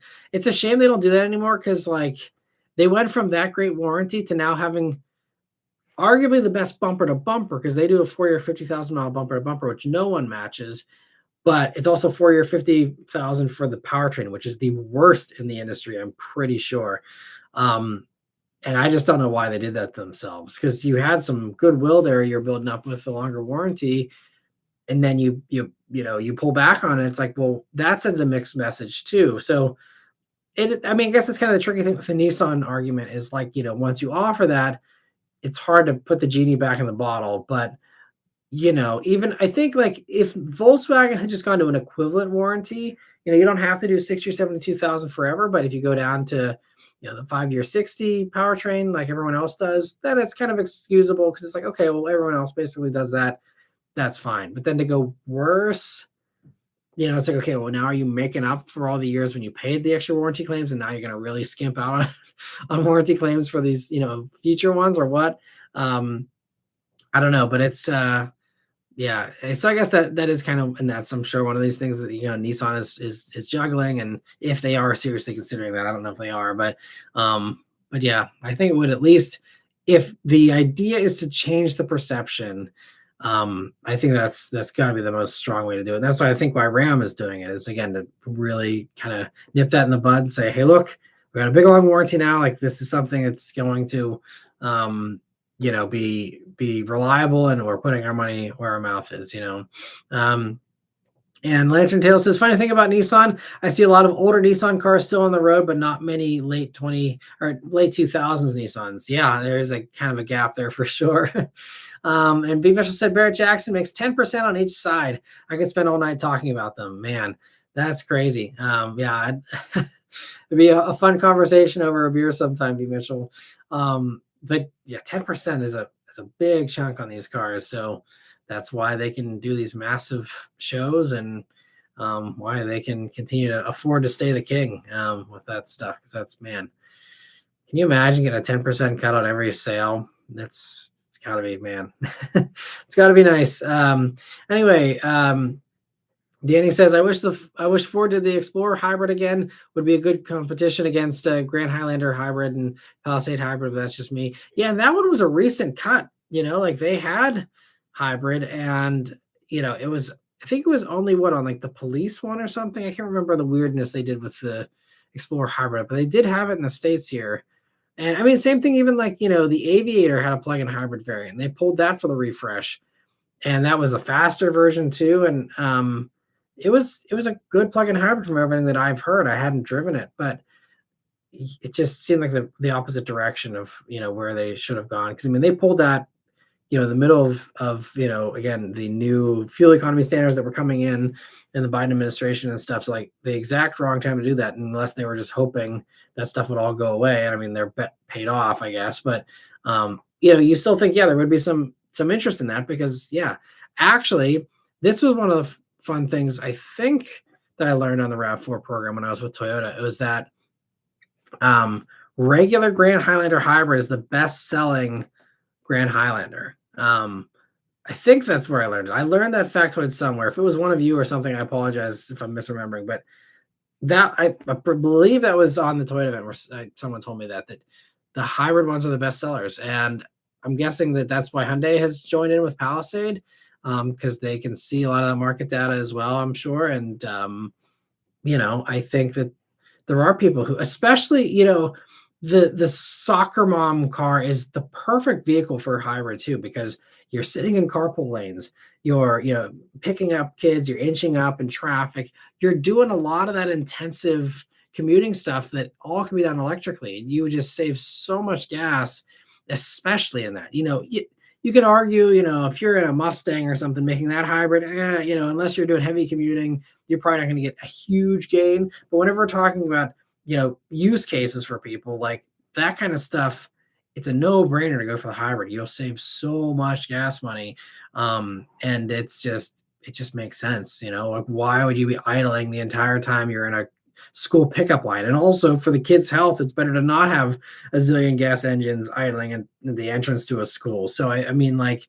this is why all of the school buses are going electric, because it's like, hey, maybe we shouldn't have an exhaust pipe this large at nose height to a kid.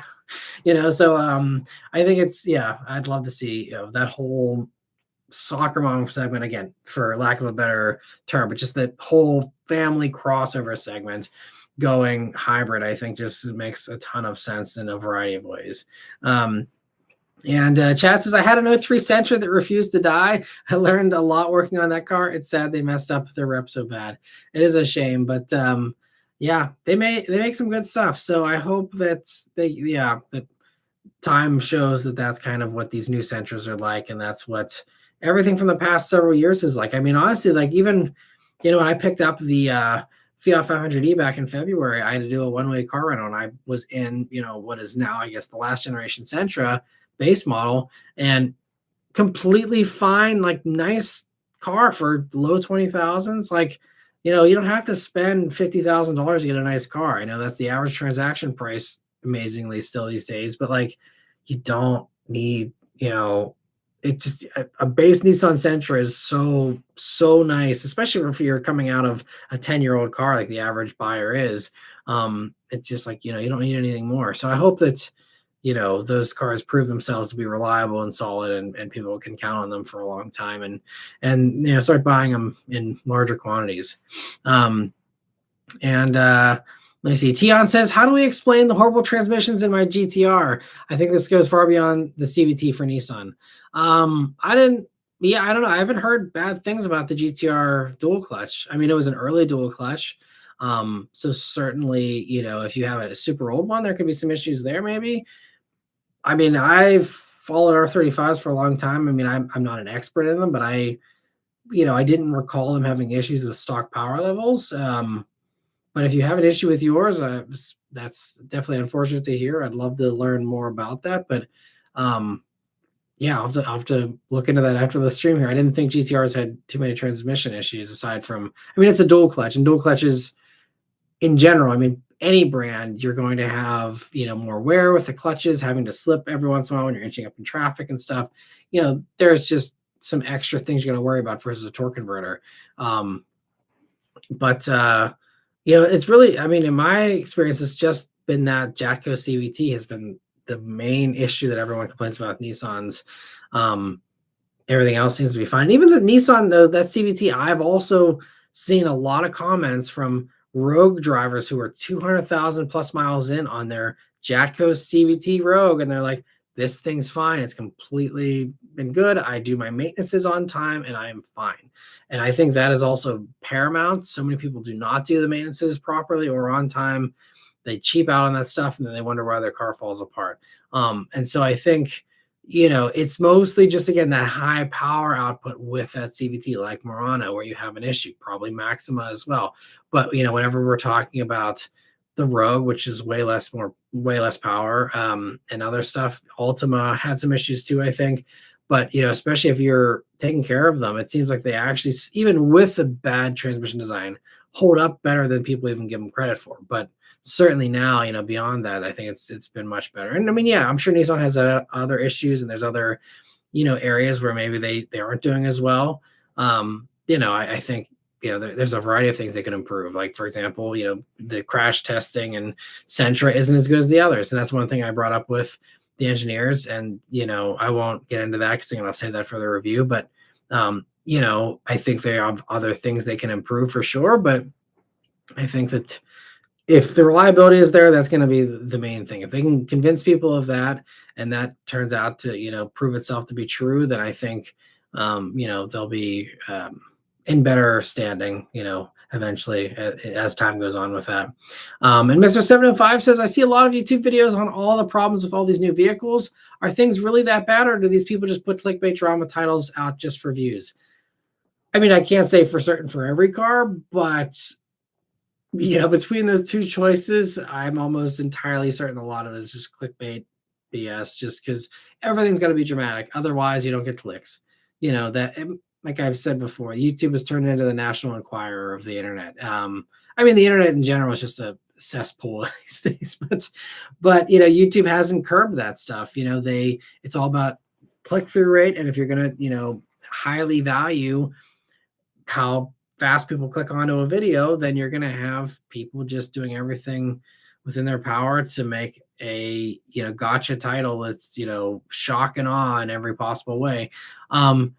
Also, it's worth evaluating the volume of what you are seeing.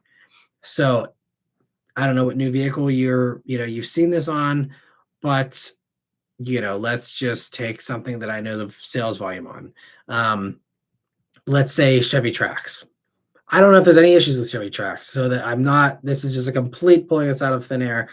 If, for example, I know Chevy Trax sells 200,000, it sold 200,000 units last year.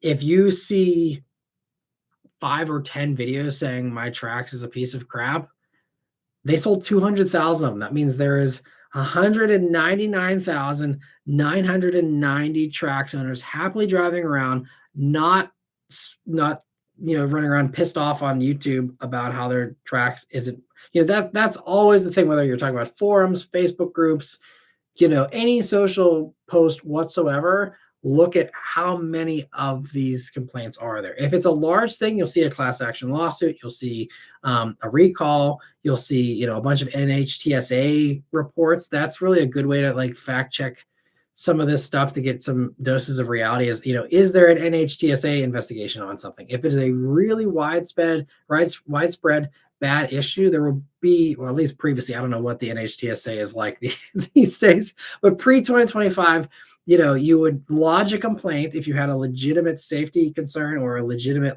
quality concern.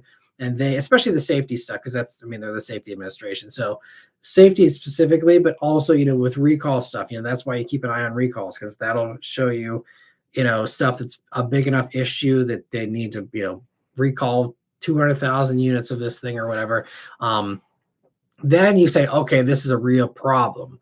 Once you're at the recall or you're at the investigation level, that's where, this is a big deal. But if you, see someone saying, oh, I hate my Trax or whatever, there's a certain amount of lemons. This is why the lemon law exists.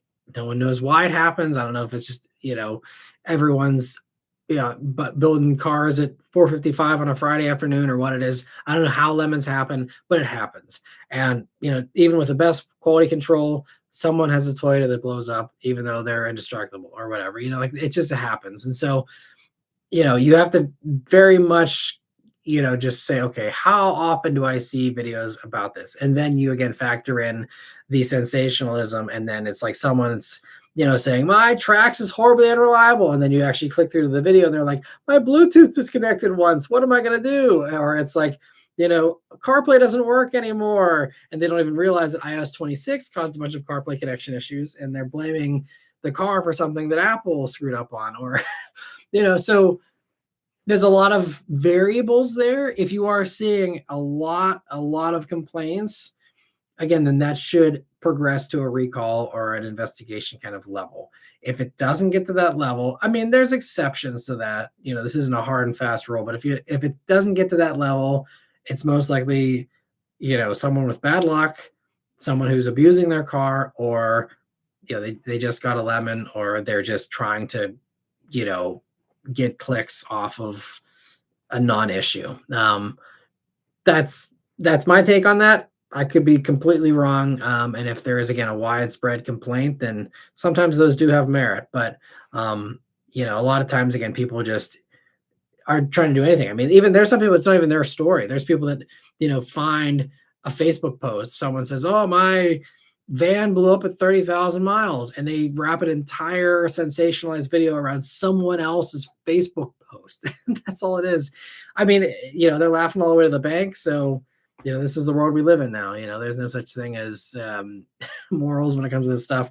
But, I think there's a lot of that. So I wouldn't weigh that stuff too heavily, is I think the bottom line in my mind. But yeah. Anyway, Legend Tale says Toyota did unveil a Camry GTS, just launched a GR Camry.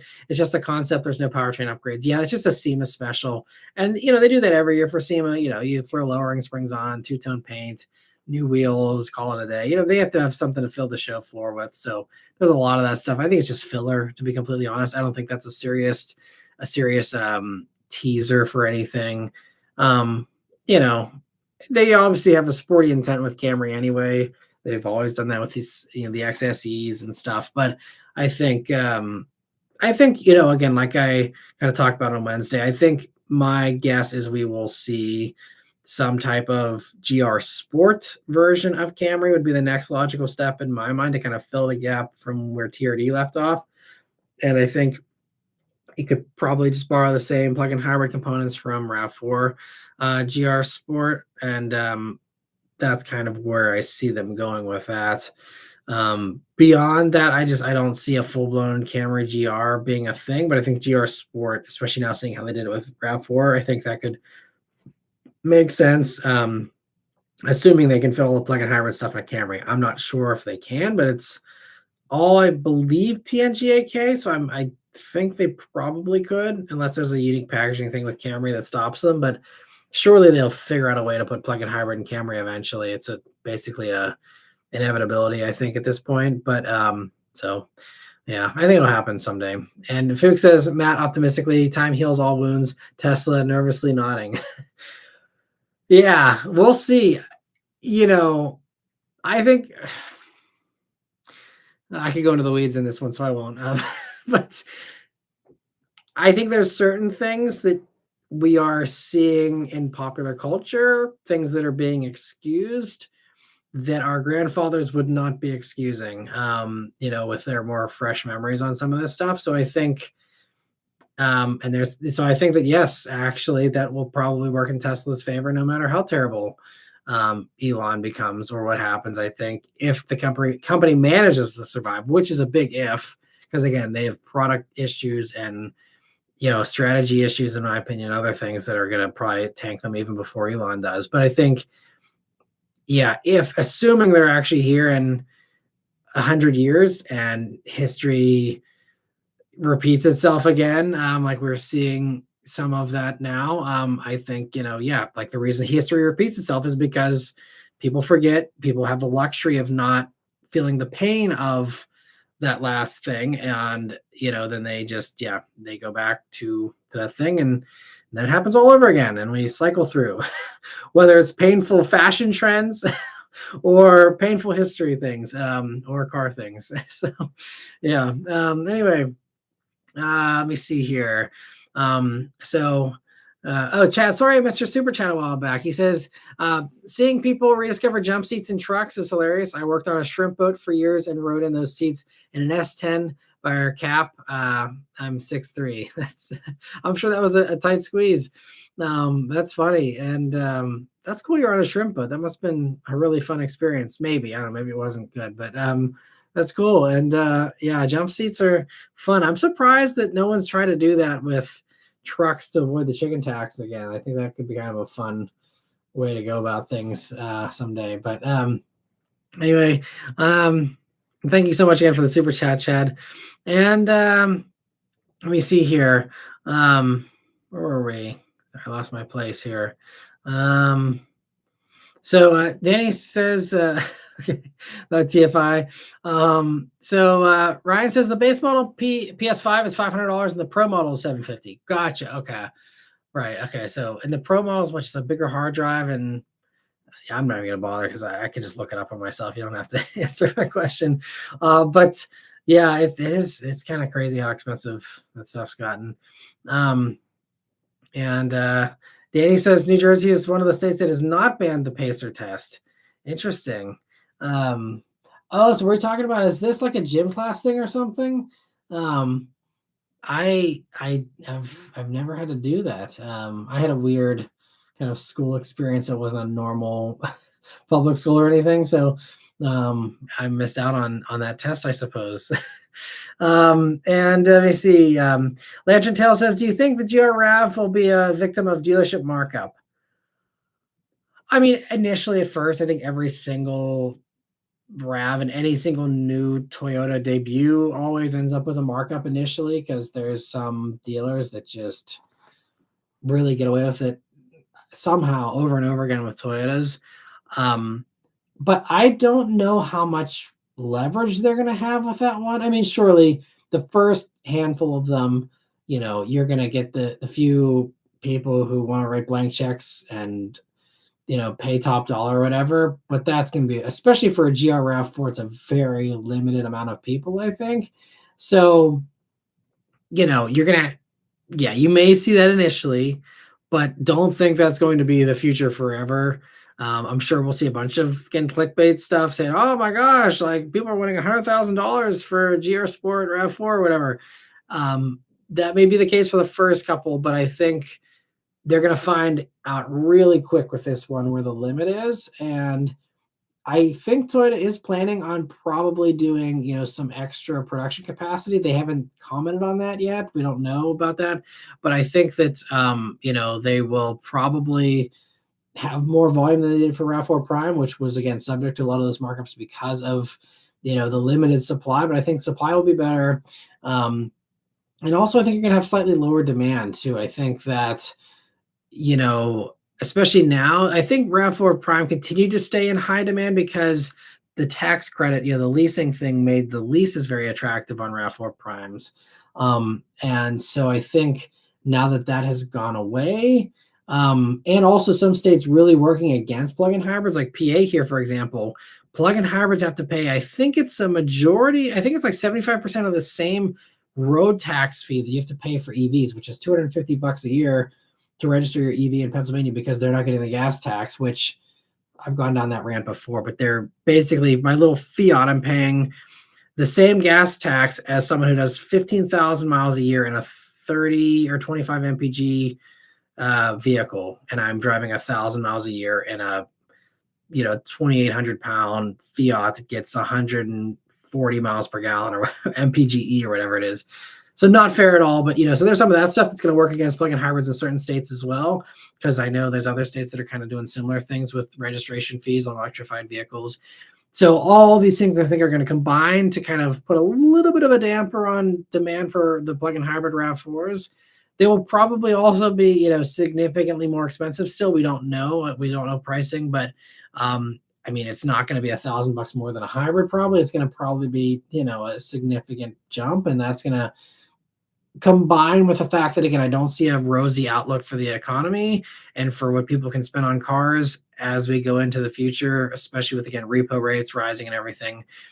I think spending big money on a plug-in hybrid RAV4 just is going to be an uphill battle for for the brand. I'm happy they're doing it, and I'm sure, again, it drives great, and I'm sure that there are going to be some people who are going to be excited about it. But I think that you're not going to have very many dealer markups, because if they try that, then they're going to sell none. So I'm hoping that dealers kind of get a dose of reality pretty quick and drop the markups pretty fast on those. And let me see here. Sorry, my phone is blowing up with a group chat that I unfortunately didn't mute ahead of time. So let me see. But Luke says he drives through Neville Island to get to McKees Rocks. So I hate how slow the speed limit is. So again, a little bit of inside baseball again. Apologies everyone for the next 30 seconds of rant. But yeah, the Neville Island speed limit is the most incorrectly speed limited road in America that I've ever been on. I mean, I haven't visited all 50 states, but I would say that I've driven a fair share of the country with all of my review travels. And that is the most ridiculous speed limit. So this road, just give everyone else a picture who has not been on this road. It is a giant industrial place. Like the whole half of the island that has these low speed limits doesn't have a single residential house on it. Not a single one. It's all warehouses, all just industrial stuff. And it's 2 lanes on each side. There's a cement little low, but a little divider in the middle. And the first half of it is 25 miles per hour. The second half is 35.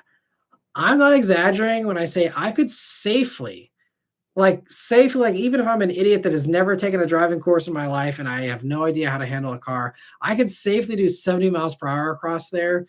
No concerns whatsoever. You could do that with your eyes closed. And it sucks so bad because they police that so aggressively, and they just hammer people with speeding tickets on that because it's just ridiculous. It's just a speed trap. I'm convinced it's the only way they're fundraising for cop cars or whatever with that road, because it's just it's super ridiculous. And there's not even that much traffic. If all these trucks were crossing over and it was busy, then okay, maybe for their safety, but it's usually a ghost town. Even in the middle of the day, you can float through there, and I mean there's nobody. So I mean it's yeah, anyway, it's very annoying. That's because I've had to drive through there.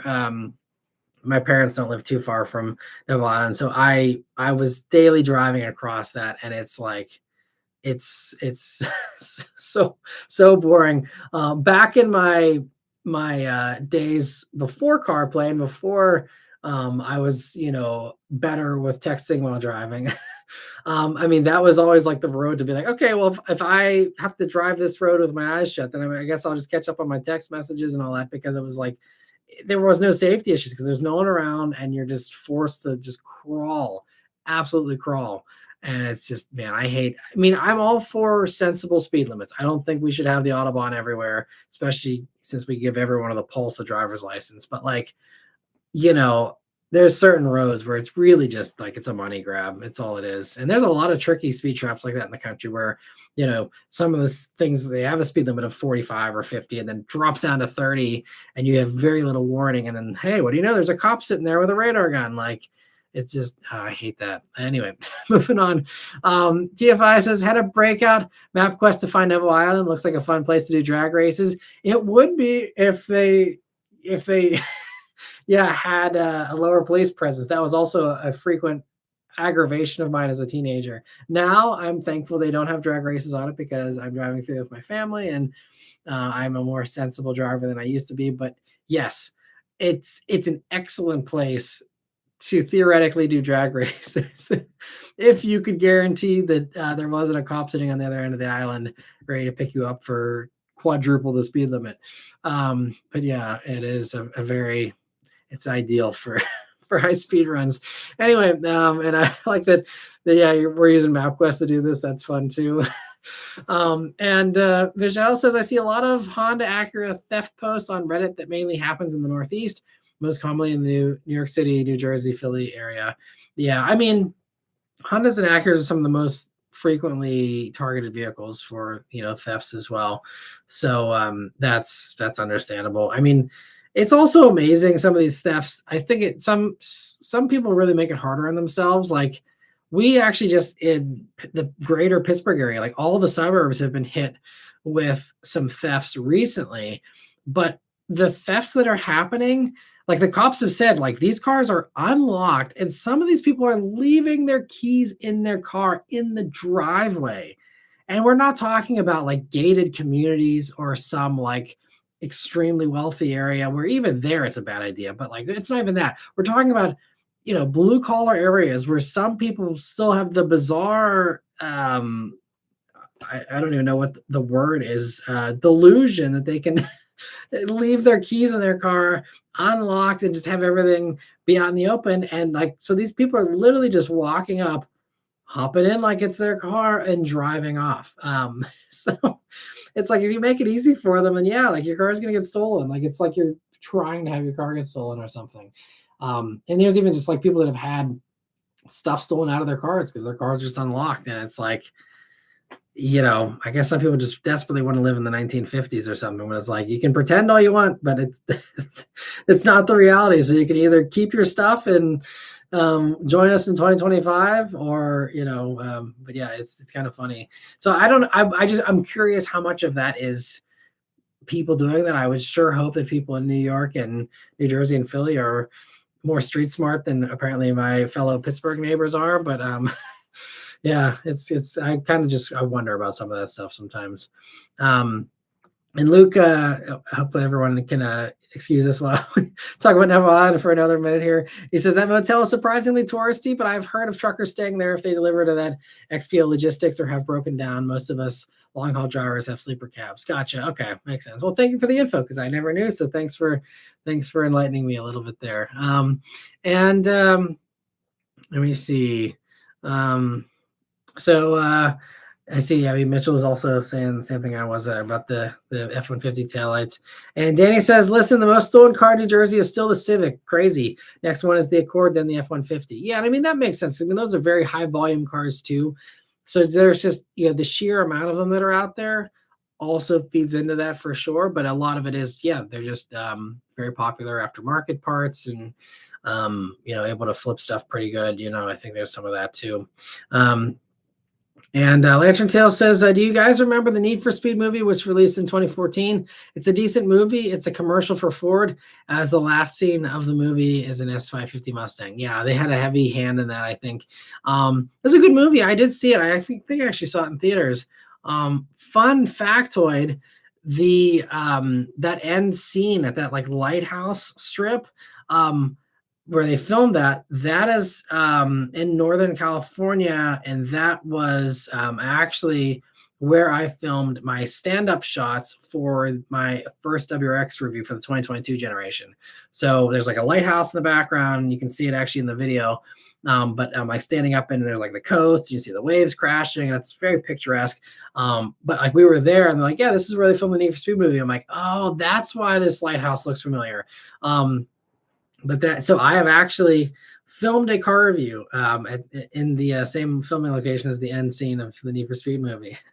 And I thought it was actually a pretty good movie. I see the Underdog said he enjoyed it as well. But yeah, I actually thought it was pretty decent. At least back in 2014. I haven't watched it since then, so maybe a rewatch would have it not hold up quite as well. I don't know, but held up well in 2014 at least. And Chad says, just a reminder for those looking, some things like warranty are covered by federal and state law. We got a new O2 sensor that Ford didn't want to cover because of mules, but guaranteed by the EPA. It's Safe 2000. Oh, nice. That's cool. Well, you would think that like the dealer would be required to make you aware of that. Hopefully they do. You don't have to do that research on your own, but that's a good reminder. I actually wasn't aware of that too much. So that's good to know. Thanks for sharing, Chad.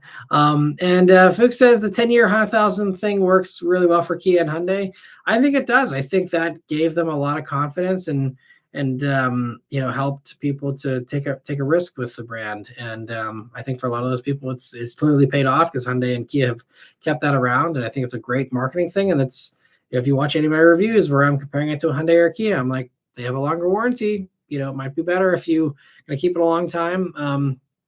it's a powerful perk to have for sure. Um, Especially these days, as more and more people live paycheck to paycheck, you don't want to be able to, you don't have the backup idea to be like, oh, sure, I'll just replace a blown motor. Like, maybe back in the day when people weren't quite as tight on money, but these days, it's just more and more people are doing that paycheck to paycheck, thing, or just having to, obviously. And they just, need to make sure that warranty gives them that coverage so they don't have any unexpected costs. And the Underdog says Need for Speed and Gone in 60 Seconds are my two favorite car movies. Nice. Yeah, those are classics. I love Baby Driver too. That's another one from the past decade or so. That maybe it's been more than a decade now. Has it? I don't know, but I love Baby Driver. Still do. Let me see. And Fook, sorry I missed that. Thanks so much for being a member for 29 months now. I really appreciate that. He says, if you were flooring your BRZ at the start of that road, then you may have broken the speed limit by the second half. JK, love that BRZ. That's true. Actually, the farewell rolling shots, if you watch the BRZ farewell video way, way back when, those were filmed on Neville Island. I actually, all of my early rolling shots, really before Beth and I got married, back when I was still living with my parents, like all those rolling shots were on Neville Island. It's great for rolling shots because it's nice, slow car, footage car to car. There's hardly anyone around typically. And so the slower speed also helps things be a little more stable typically because that road is pretty bumpy in some parts. But yes, in the BRZ, it would take you a while to break the speed limit. You're absolutely correct.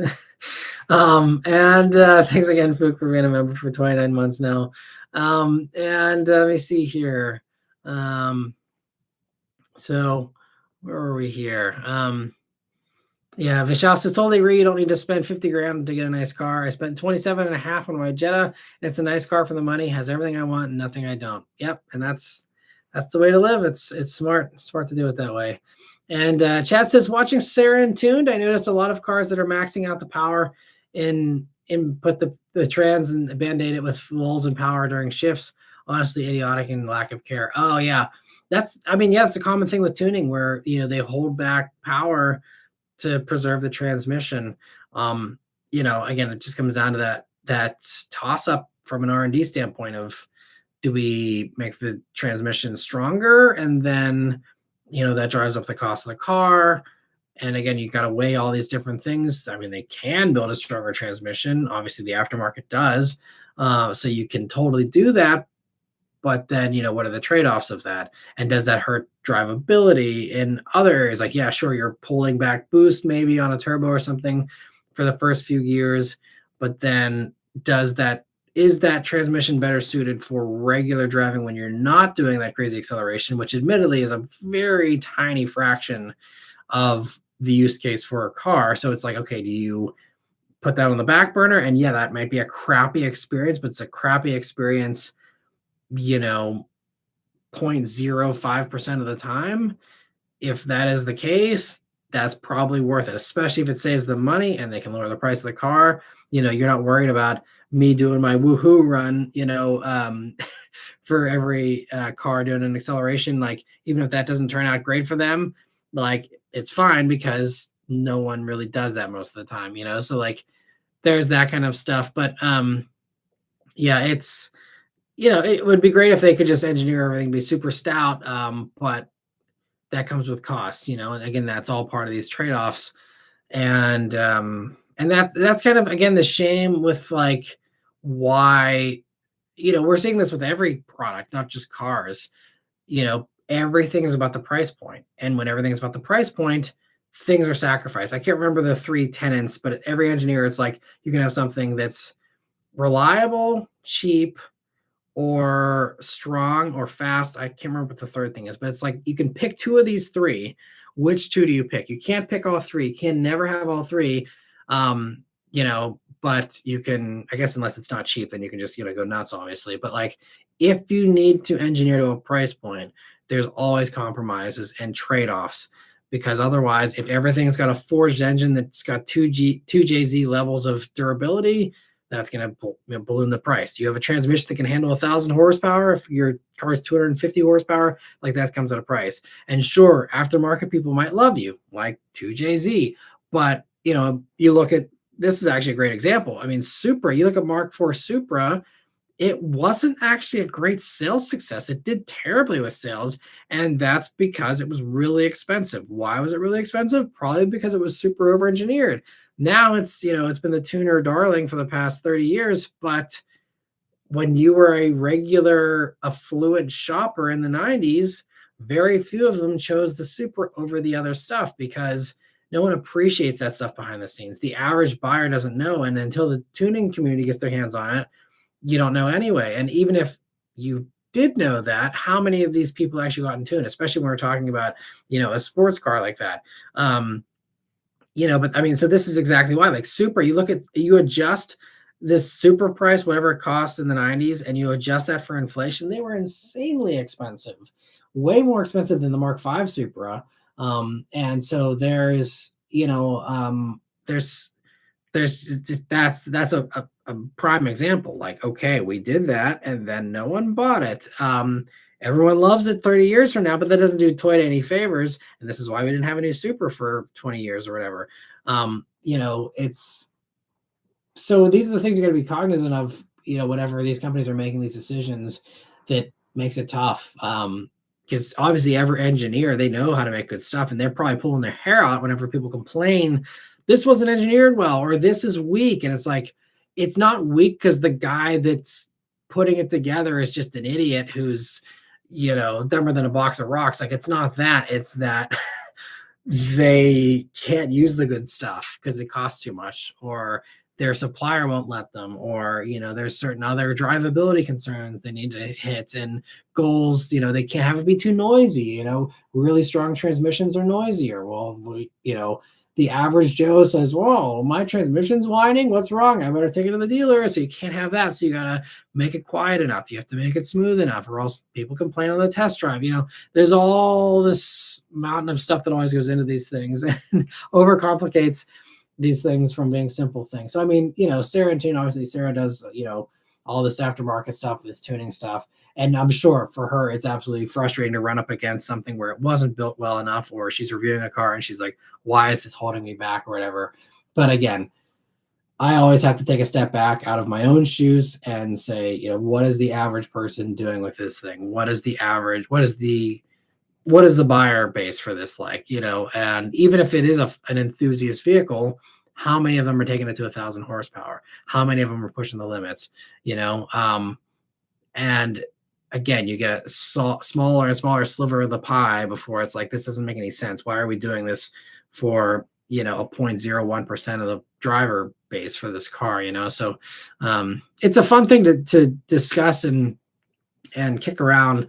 But this is why I'm I used to be quicker to judge cars as far as like, car companies and the decisions they make. And there's still some stuff, as you guys have heard plenty of rants, where I can't find a single excuse or a single reason why, like for example, GM getting rid of the CarPlay stuff. The only reason is a cash grab. It's simply a cash grab. All the mental gymnastics all point back to a cash grab. That's what it is. They can sell the data. They can sell the data of, having you do everything through their system, and you got to pay for a data connection after the trial period. That's all it is. That's all it is. It's not a better experience. It's just that. There's some things that are better, but a lot of things aren't. So there's some things where absolutely I'm willing to, completely rake them over the coals for it.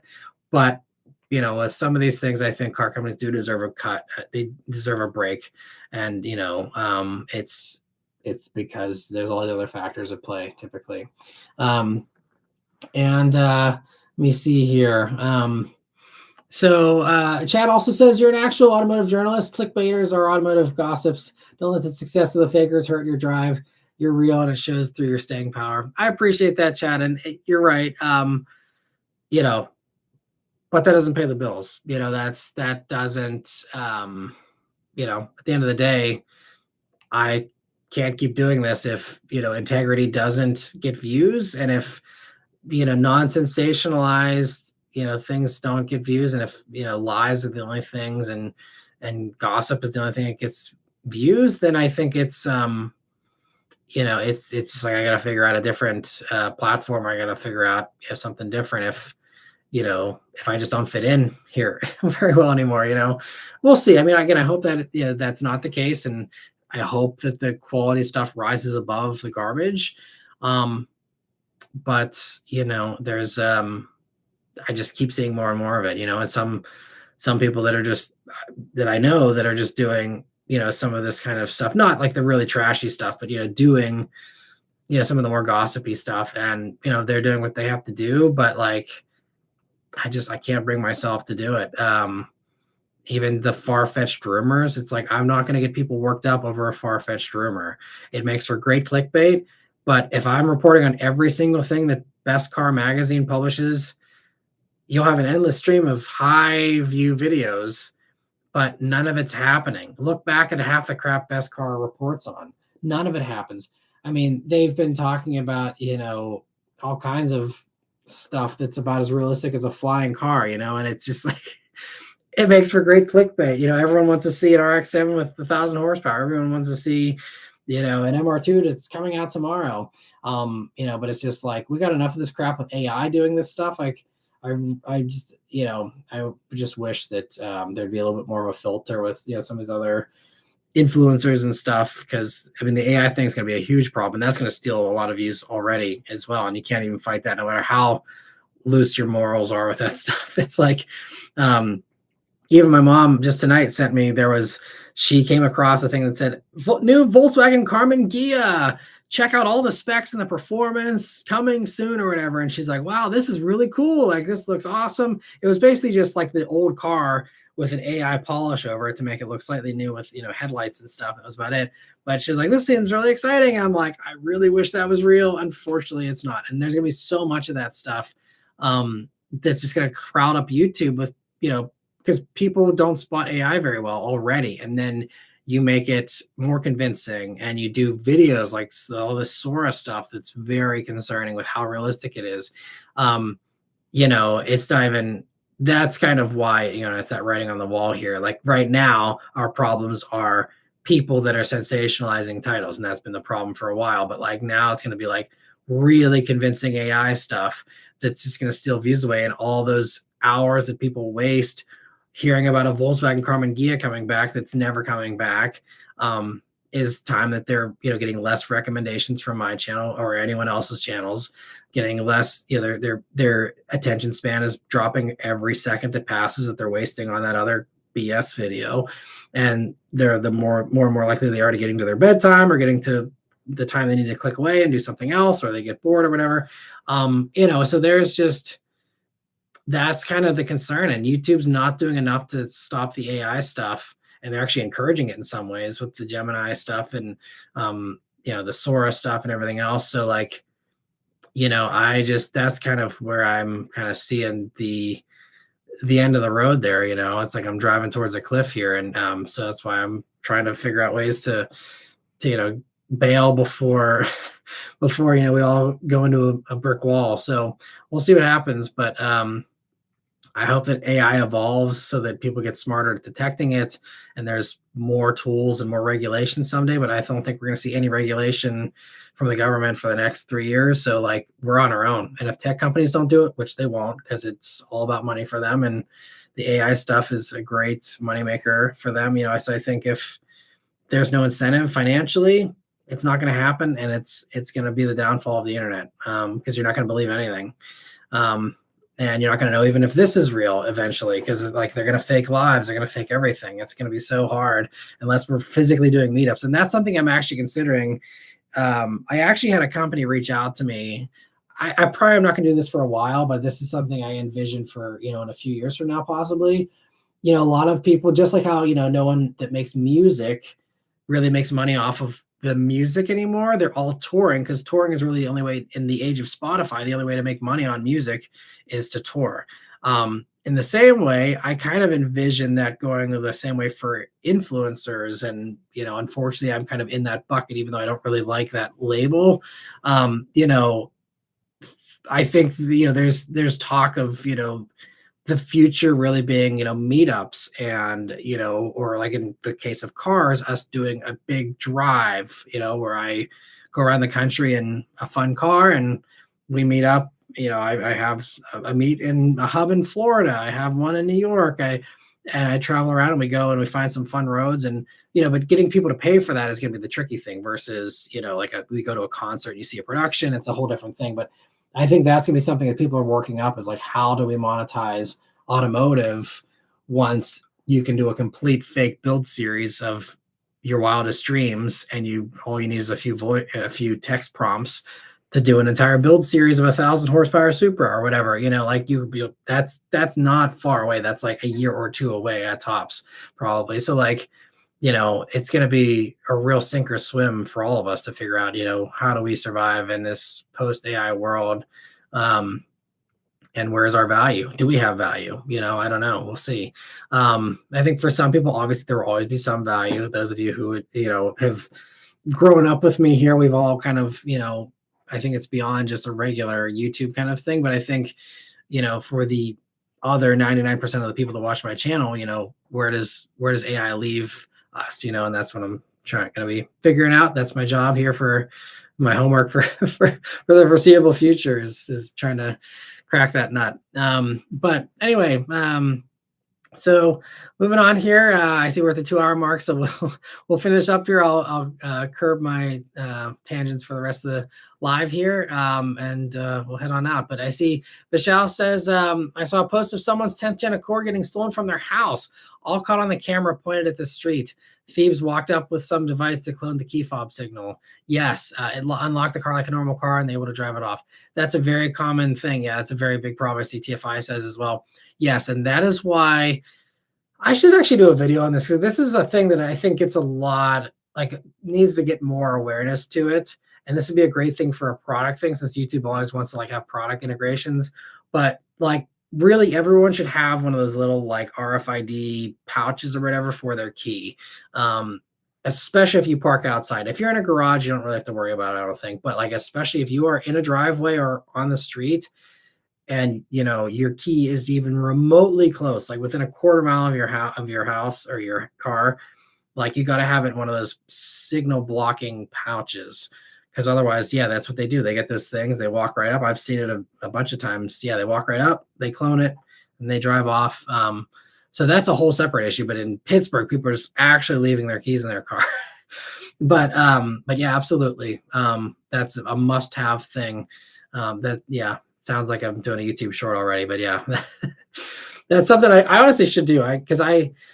We always park our stuff in the garage, so it's not a problem for me. But I honestly should just get one even for the press cars, to be honest. So maybe that's going to be a little bit of a nice little assignment, especially with the holidays coming up. Could be a fun little stocking stuffer to get your fellow car enthusiast friends, family, whatever, significant other. Because I think one of those pouches is a must-have if you ever park anything outside. But anyway, let me see here. So Vishal, okay, we're talking about the cars that are targeted and stuff. Luke says there's a tanker wash at Neville Island. I hate waiting there because there's no good food nearby. Very boring, so I usually catch up on sleep in those cases. Yeah, I mean, at least there's a Sheetz there now on Neville Island, which, I mean, it's not amazing food, but I think Sheetz is decent as far as gas station food goes. It's a little better than the average, hot dogs on rollers that have been sitting there for 4 days. But yeah, I hear you on that. There's not really too much for sure. Maybe that's a good business opportunity. I don't know. I mean, not like I have the money to start a restaurant, but while we're discussing alternatives to YouTube channels, maybe set up a little restaurant on Neville Island. It's not terrible. That'd be possible, maybe. I don't know. And Theodore, thanks for stopping by. And Lantern Tales says, cars are getting so expensive now. At what point will car companies realize that they can't sell cars anymore at these huge prices? Cars like Corolla, Camry, and other mainstream cars are designed for everyday people. Yeah, and I mean, I think that like Camry, admittedly, I think they did do a pretty good job of keeping pricing fairly well. Again, whenever you keep in mind the inflation bump and all the usual increases, which again, the problem is, just the wages not going up to go with that. But with rising costs of stuff like car companies have their hands tied a little bit on that stuff.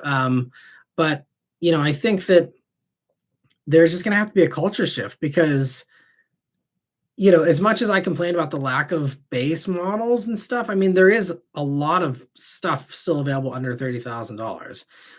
Not as much as there used to be, but like, that is definitely possible with a lot of cars. I mean, every single compact sedan out there, which is fantastic. Like, Vishal's just saying his Jetta, 27 and a half. That's all the car that most people need as long as they're a family of four or less. Like there's, you really don't need much more than that. And so the problem is that especially Americans always like to bite off more than they can chew, and they like to be prepared for stuff far beyond what's realistic, whether that's the range in their electric cars, whether that's the off-road capability of their trucks or their SUVs, or take your pick of a variety of other things like that, or just trucks in general. Well, I might need to move a box someday. I better buy a truck. Just that's a very common, like, I'm not even exaggerating. Like, that's a legitimate thing that people have go through their minds and drives a lot of pickup sales.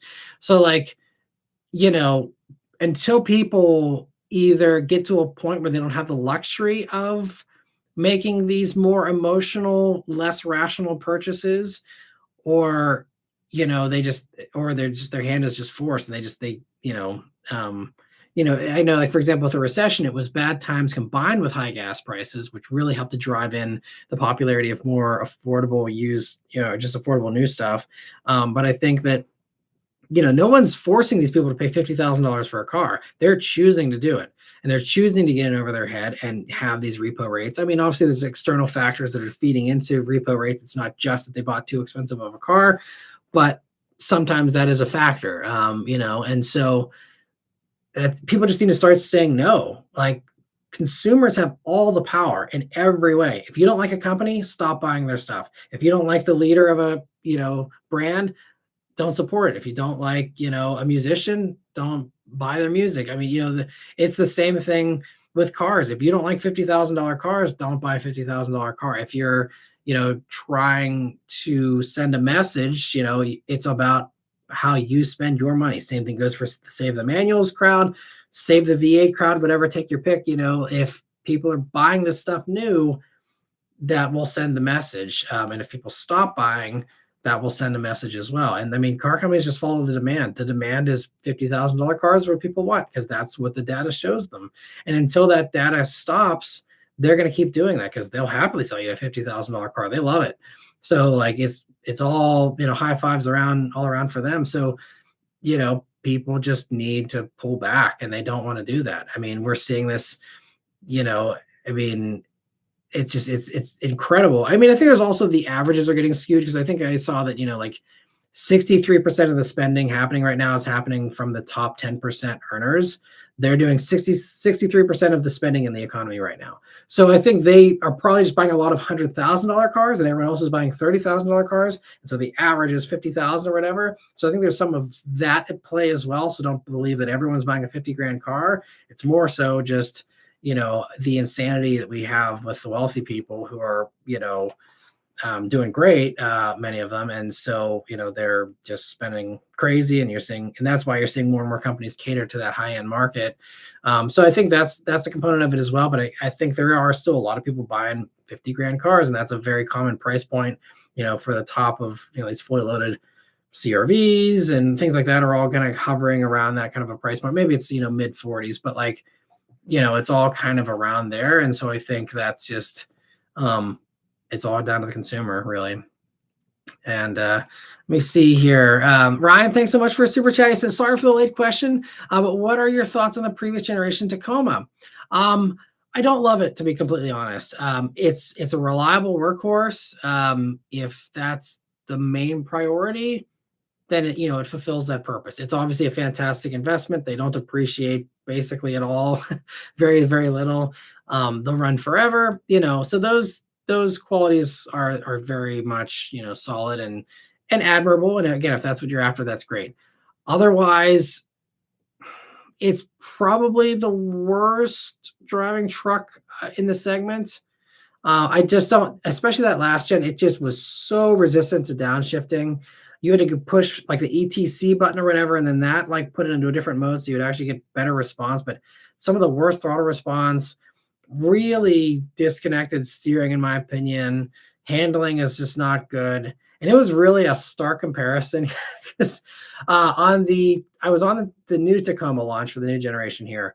And unfortunately, they didn't have enough trucks for everyone, interestingly, which Toyota usually has plenty. But so for the first drive to like the hub spot where we were going to all swap cars and stuff, I had to take an old Tacoma to that. And so driving the old one and then going into the new one, it's like, holy crap, like this is a gigantic leap forward with this new one, just in the drivability and just in everything. But I mean, they have a lot of followers that really love them. And again, for certain reasons, I completely understand. It makes sense, and it's a good truck in that regard. But personally, as someone who enjoys or likes to try to enjoy every drive that I take and have something that's enjoyable in one way or another, whether it's luxurious or it's fast or whatever, Tacoma just doesn't do it for me personally. But again, if you want to buy something and have a good investment, not get burned financially on it, and have something you don't have to worry about, maybe that compromise is worth it. Totally get it. But Ranger drives better. Even Frontier, honestly, is a little bit more responsive on it. Even the older Frontier before the refresh.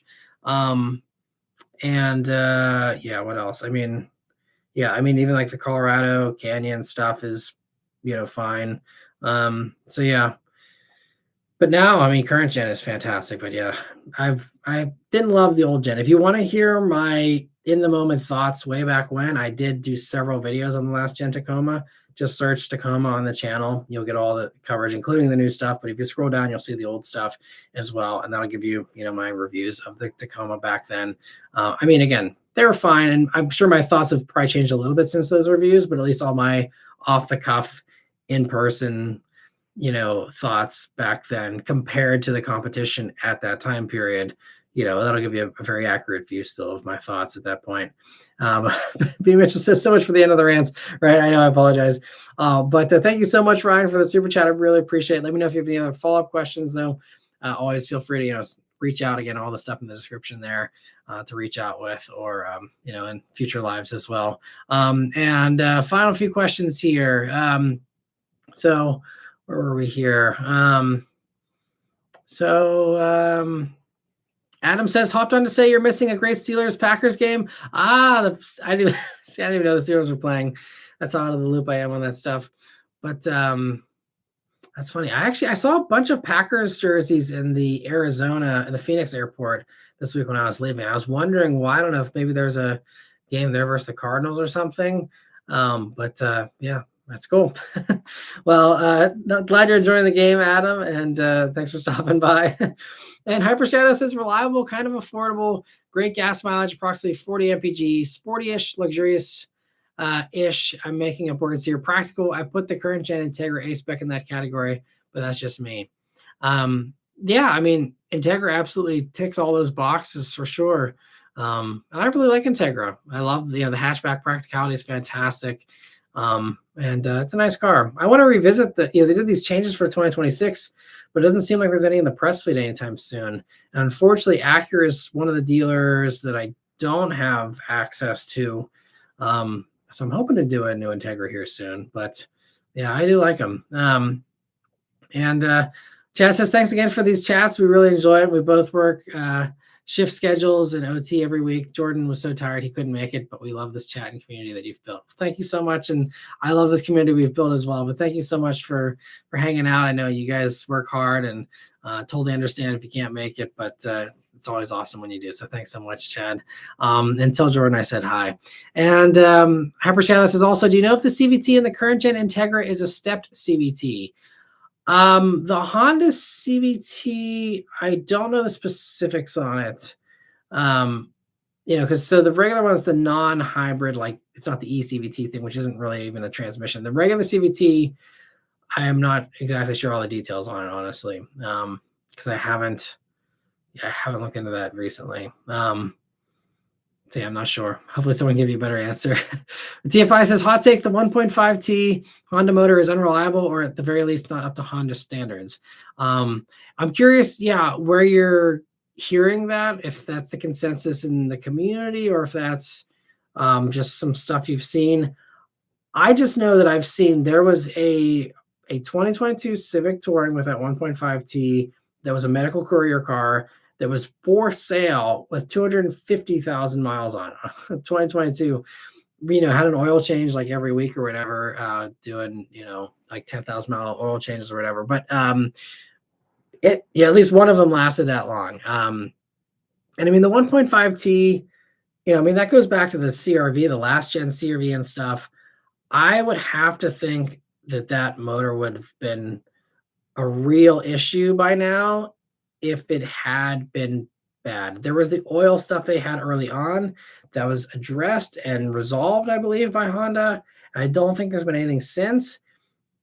Anecdotally, my neighbor has the last gen CRV with the 1.5T in it and the CVT, and she's over 120,000 miles, I think she said, or something. I don't know, but like well over the 100,000 mark, no issues.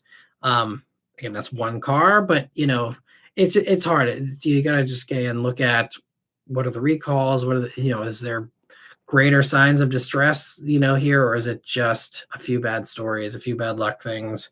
So I don't know. I know that some people have said, I've seen in my comment sections in the past, some people talking about oil dilution stuff still happening possibly. But I'm sure Honda's aware of that and they would have addressed stuff all these years later. Cause again, that was something that, again, they knew about a decade ago or whatever, when the last gen CRV debuted. So I don't know. I have to do more research before I could say anything more intelligent than that. But Hyper Shadow says, anyway, I'm glad to be back on one of these live streams. I've been away for a bit. Life's been busy. I hope all is going all right, Matt. Thanks so much for stopping by, Hyper Shadow, and I totally get it. My life is very busy. I watch very little YouTube as well, so I totally understand and hope you're doing well. And Theodore says, this is why you have the best show, because you go into detail about things. It's like, it's the best. I'm glad you like it, and hopefully some of you also enjoy it as well. But yeah, thanks so much. I appreciate that, Theodore. And TFI says, the last AI video I saw was Michael Jackson working as a cashier at Walmart. Yeah, and that kind of stuff is fun. Like right now we're in this very, early phase, which I think we'll look back on very fondly as like, remember when AI was just silly little videos that were clearly unrealistic. And for that kind of stuff, it's great. I mean, in AI, I've had a lot of good uses for it. It's helped me to come up with good titles for YouTube videos. It's helped me to, craft things better. And actually is really how I came up with the Relics of the Rust Belt, channel name for the new channel. I was really struggling with something that was catchy-ish. You can be the judge of that, but something that sticks with you a little bit, hopefully, that conveys accurately what I'm trying to convey without being some 15-word description, long channel. So it was hard. And I mean, that's the stuff that I love AI for is, I have all these thoughts and I have all these needs or requirements or restrictions on something, and saying, okay, this is all the stuff, spew it into something that is good, and it's very good at that stuff. So I mean, I certainly use it, and so I can't hate on it 100%, but it's just it doesn't seem like we're headed down a good road. Even in PA here, they're really pushing back against the data centers because they just drive up the price of electricity like crazy with these. Once you have these data centers, if you have it remotely close to you, it's like your electric bill like doubles, and it's like, it's the last thing we need right now, especially with, again, all these other renewable energy sources that were supposed to come online that are now not happening, and that's going to then put more burden on the old sources of electricity. So like electricity is already going to go up, and then you add in the AI stuff, like good luck. So like, yeah, there's a lot of stuff where it's like we're in this very precious phase where we don't have any of the bad stuff really just yet, and it's all just fun, good stuff. I hope it stays that way, but I'm not optimistic. And Theodore says, did you see the new AI videos? It looks almost real. I saw a video about Bruce Lee. It looked, yeah, almost real. Yeah, there's some pretty convincing ones. And there's even been some friends that have played around with like putting their faces in like car chases and other fun stuff. It's it's interesting. And TFI says Taco Bell Friday night car meet to fight AI. Right? Yeah, that might be what we end up doing here is trying to find some way to monetize those car meets. And Theodore says you're like family, bro. I appreciate that, and I likewise. I feel the same way with all these live streams. It's so fun, and no matter what happens on YouTube, even if no one believes it's really me anymore in some dystopian future, I'll still get on here and shout into the void for whoever wants to hear my endless rants.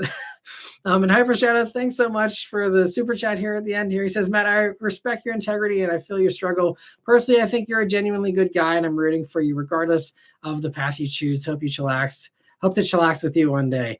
Absolutely. I appreciate that. And yeah, hope that be, trying to find the silver lining. If we do go to having to do in-person things as being the only believable way to do,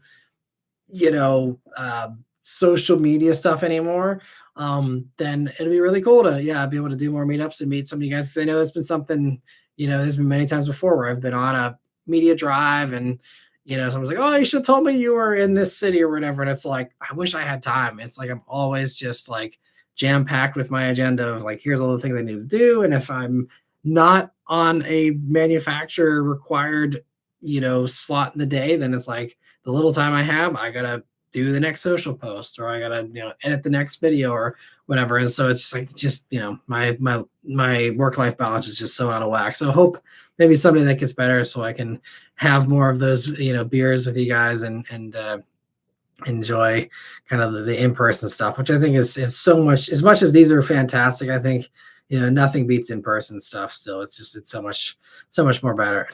So hopefully we'll be able to do that some more this year. Unfortunately, I'm not going to SEMA this year. I know if some of you might go to SEMA. I know in the past I was able to do really nice large meetups at SEMA, and there's a lot of car stuff in Vegas, and so that was always fun to do. Unfortunately, it's not going to be in the cards this year, but I had a lot of fun meets in the past, so I hope that's something, we can keep doing in the future. It'd be fun. And thanks so much again, Hyper Shadow, for the support. Really appreciate it. And all right, I think we're just about caught up here. So Lancelot says defund Skynet. I agree. And Chad says desensitized Jeep.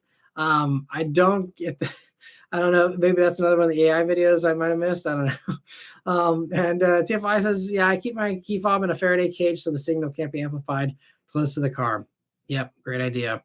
And B. Mitchell says, as I've said before, when I'm on the road, I always keep my fob in a small old chocolates can when in a hotel room. Oh, that's a good idea. Yeah, if that does the same thing, then that's great. Instead of having to buy something, you can just do some other workaround. I saw people did like tin foil and stuff. I don't know if that actually works, but I need to do some more research before I endorse any one specific solution for that stuff. But yeah, definitely got to make sure that signal's protected in the fob. And Luke says, call it the slow speed limit diner. That's great. I may actually have to write that down and save that for a rainy day. If I ever do find myself becoming a restaurateur, I will. That's a really good idea. Oh man, thanks for that, Luke. And if I don't do it, you should do it, or you should beat me to the punch. Go for it. If you ever want to get out of the trucking business, set up shop on Evil Island. I'll be your first customer for the slow speed limit diner. It's an awesome idea. All right, I see V. Mitchell says lots of snowbird backers in Arizona. Ah, okay, that makes sense. So yeah, people have, I guess they're already out of Wisconsin. Yeah, that would be that makes sense. I didn't think Wisconsin was that miserable by this point in the year, but I guess, maybe a lot of people have already up and left for the winter. Joe says, what's up, bro? How's the fall season been treating you? Been loving the fall colors. That's one thing for sure. It's my favorite time of year, especially around here. Just all the beautiful colors. I'll be doing a POV video actually with this Vistic that I have this week, and that'll probably be peak fall colors here, most likely, and should be make for a really nice POV drive. Find lots of nice, colorful trees, and should be great especially for those of you living vicariously through me here that don't have the privilege of having all the beautiful colors. I love it. It really does just it's beautiful just to look up through your windshield and see a full rainbow pretty much. It's really fun. Hope you're doing well too, Joe. Thanks so much for stopping by. And all right, so just 23 minutes over time here, my typical ranty fashion. But to hope you guys enjoyed the live stream here tonight. Thanks so much once again for hanging out and stopping by. And hope you guys have a great week here this week. Stay tuned for a very fun used review here that's going to be coming out here tomorrow. So stay tuned for that. I guess I think I might have forgotten to do. I was going to do a member post about that. Maybe I will, because I probably won't actually post it until Tuesday. So look out for that here on Monday. Tomorrow I'll do a little post of what I got cooking here. I filmed a really cool car, a used performance car. That'll be fun. So look out for that on Tuesday. And then back to the press cars here for a little bit on Thursday. So stay tuned for that. But anyway, it's TFI says he thinks he knows what the fun used car review is.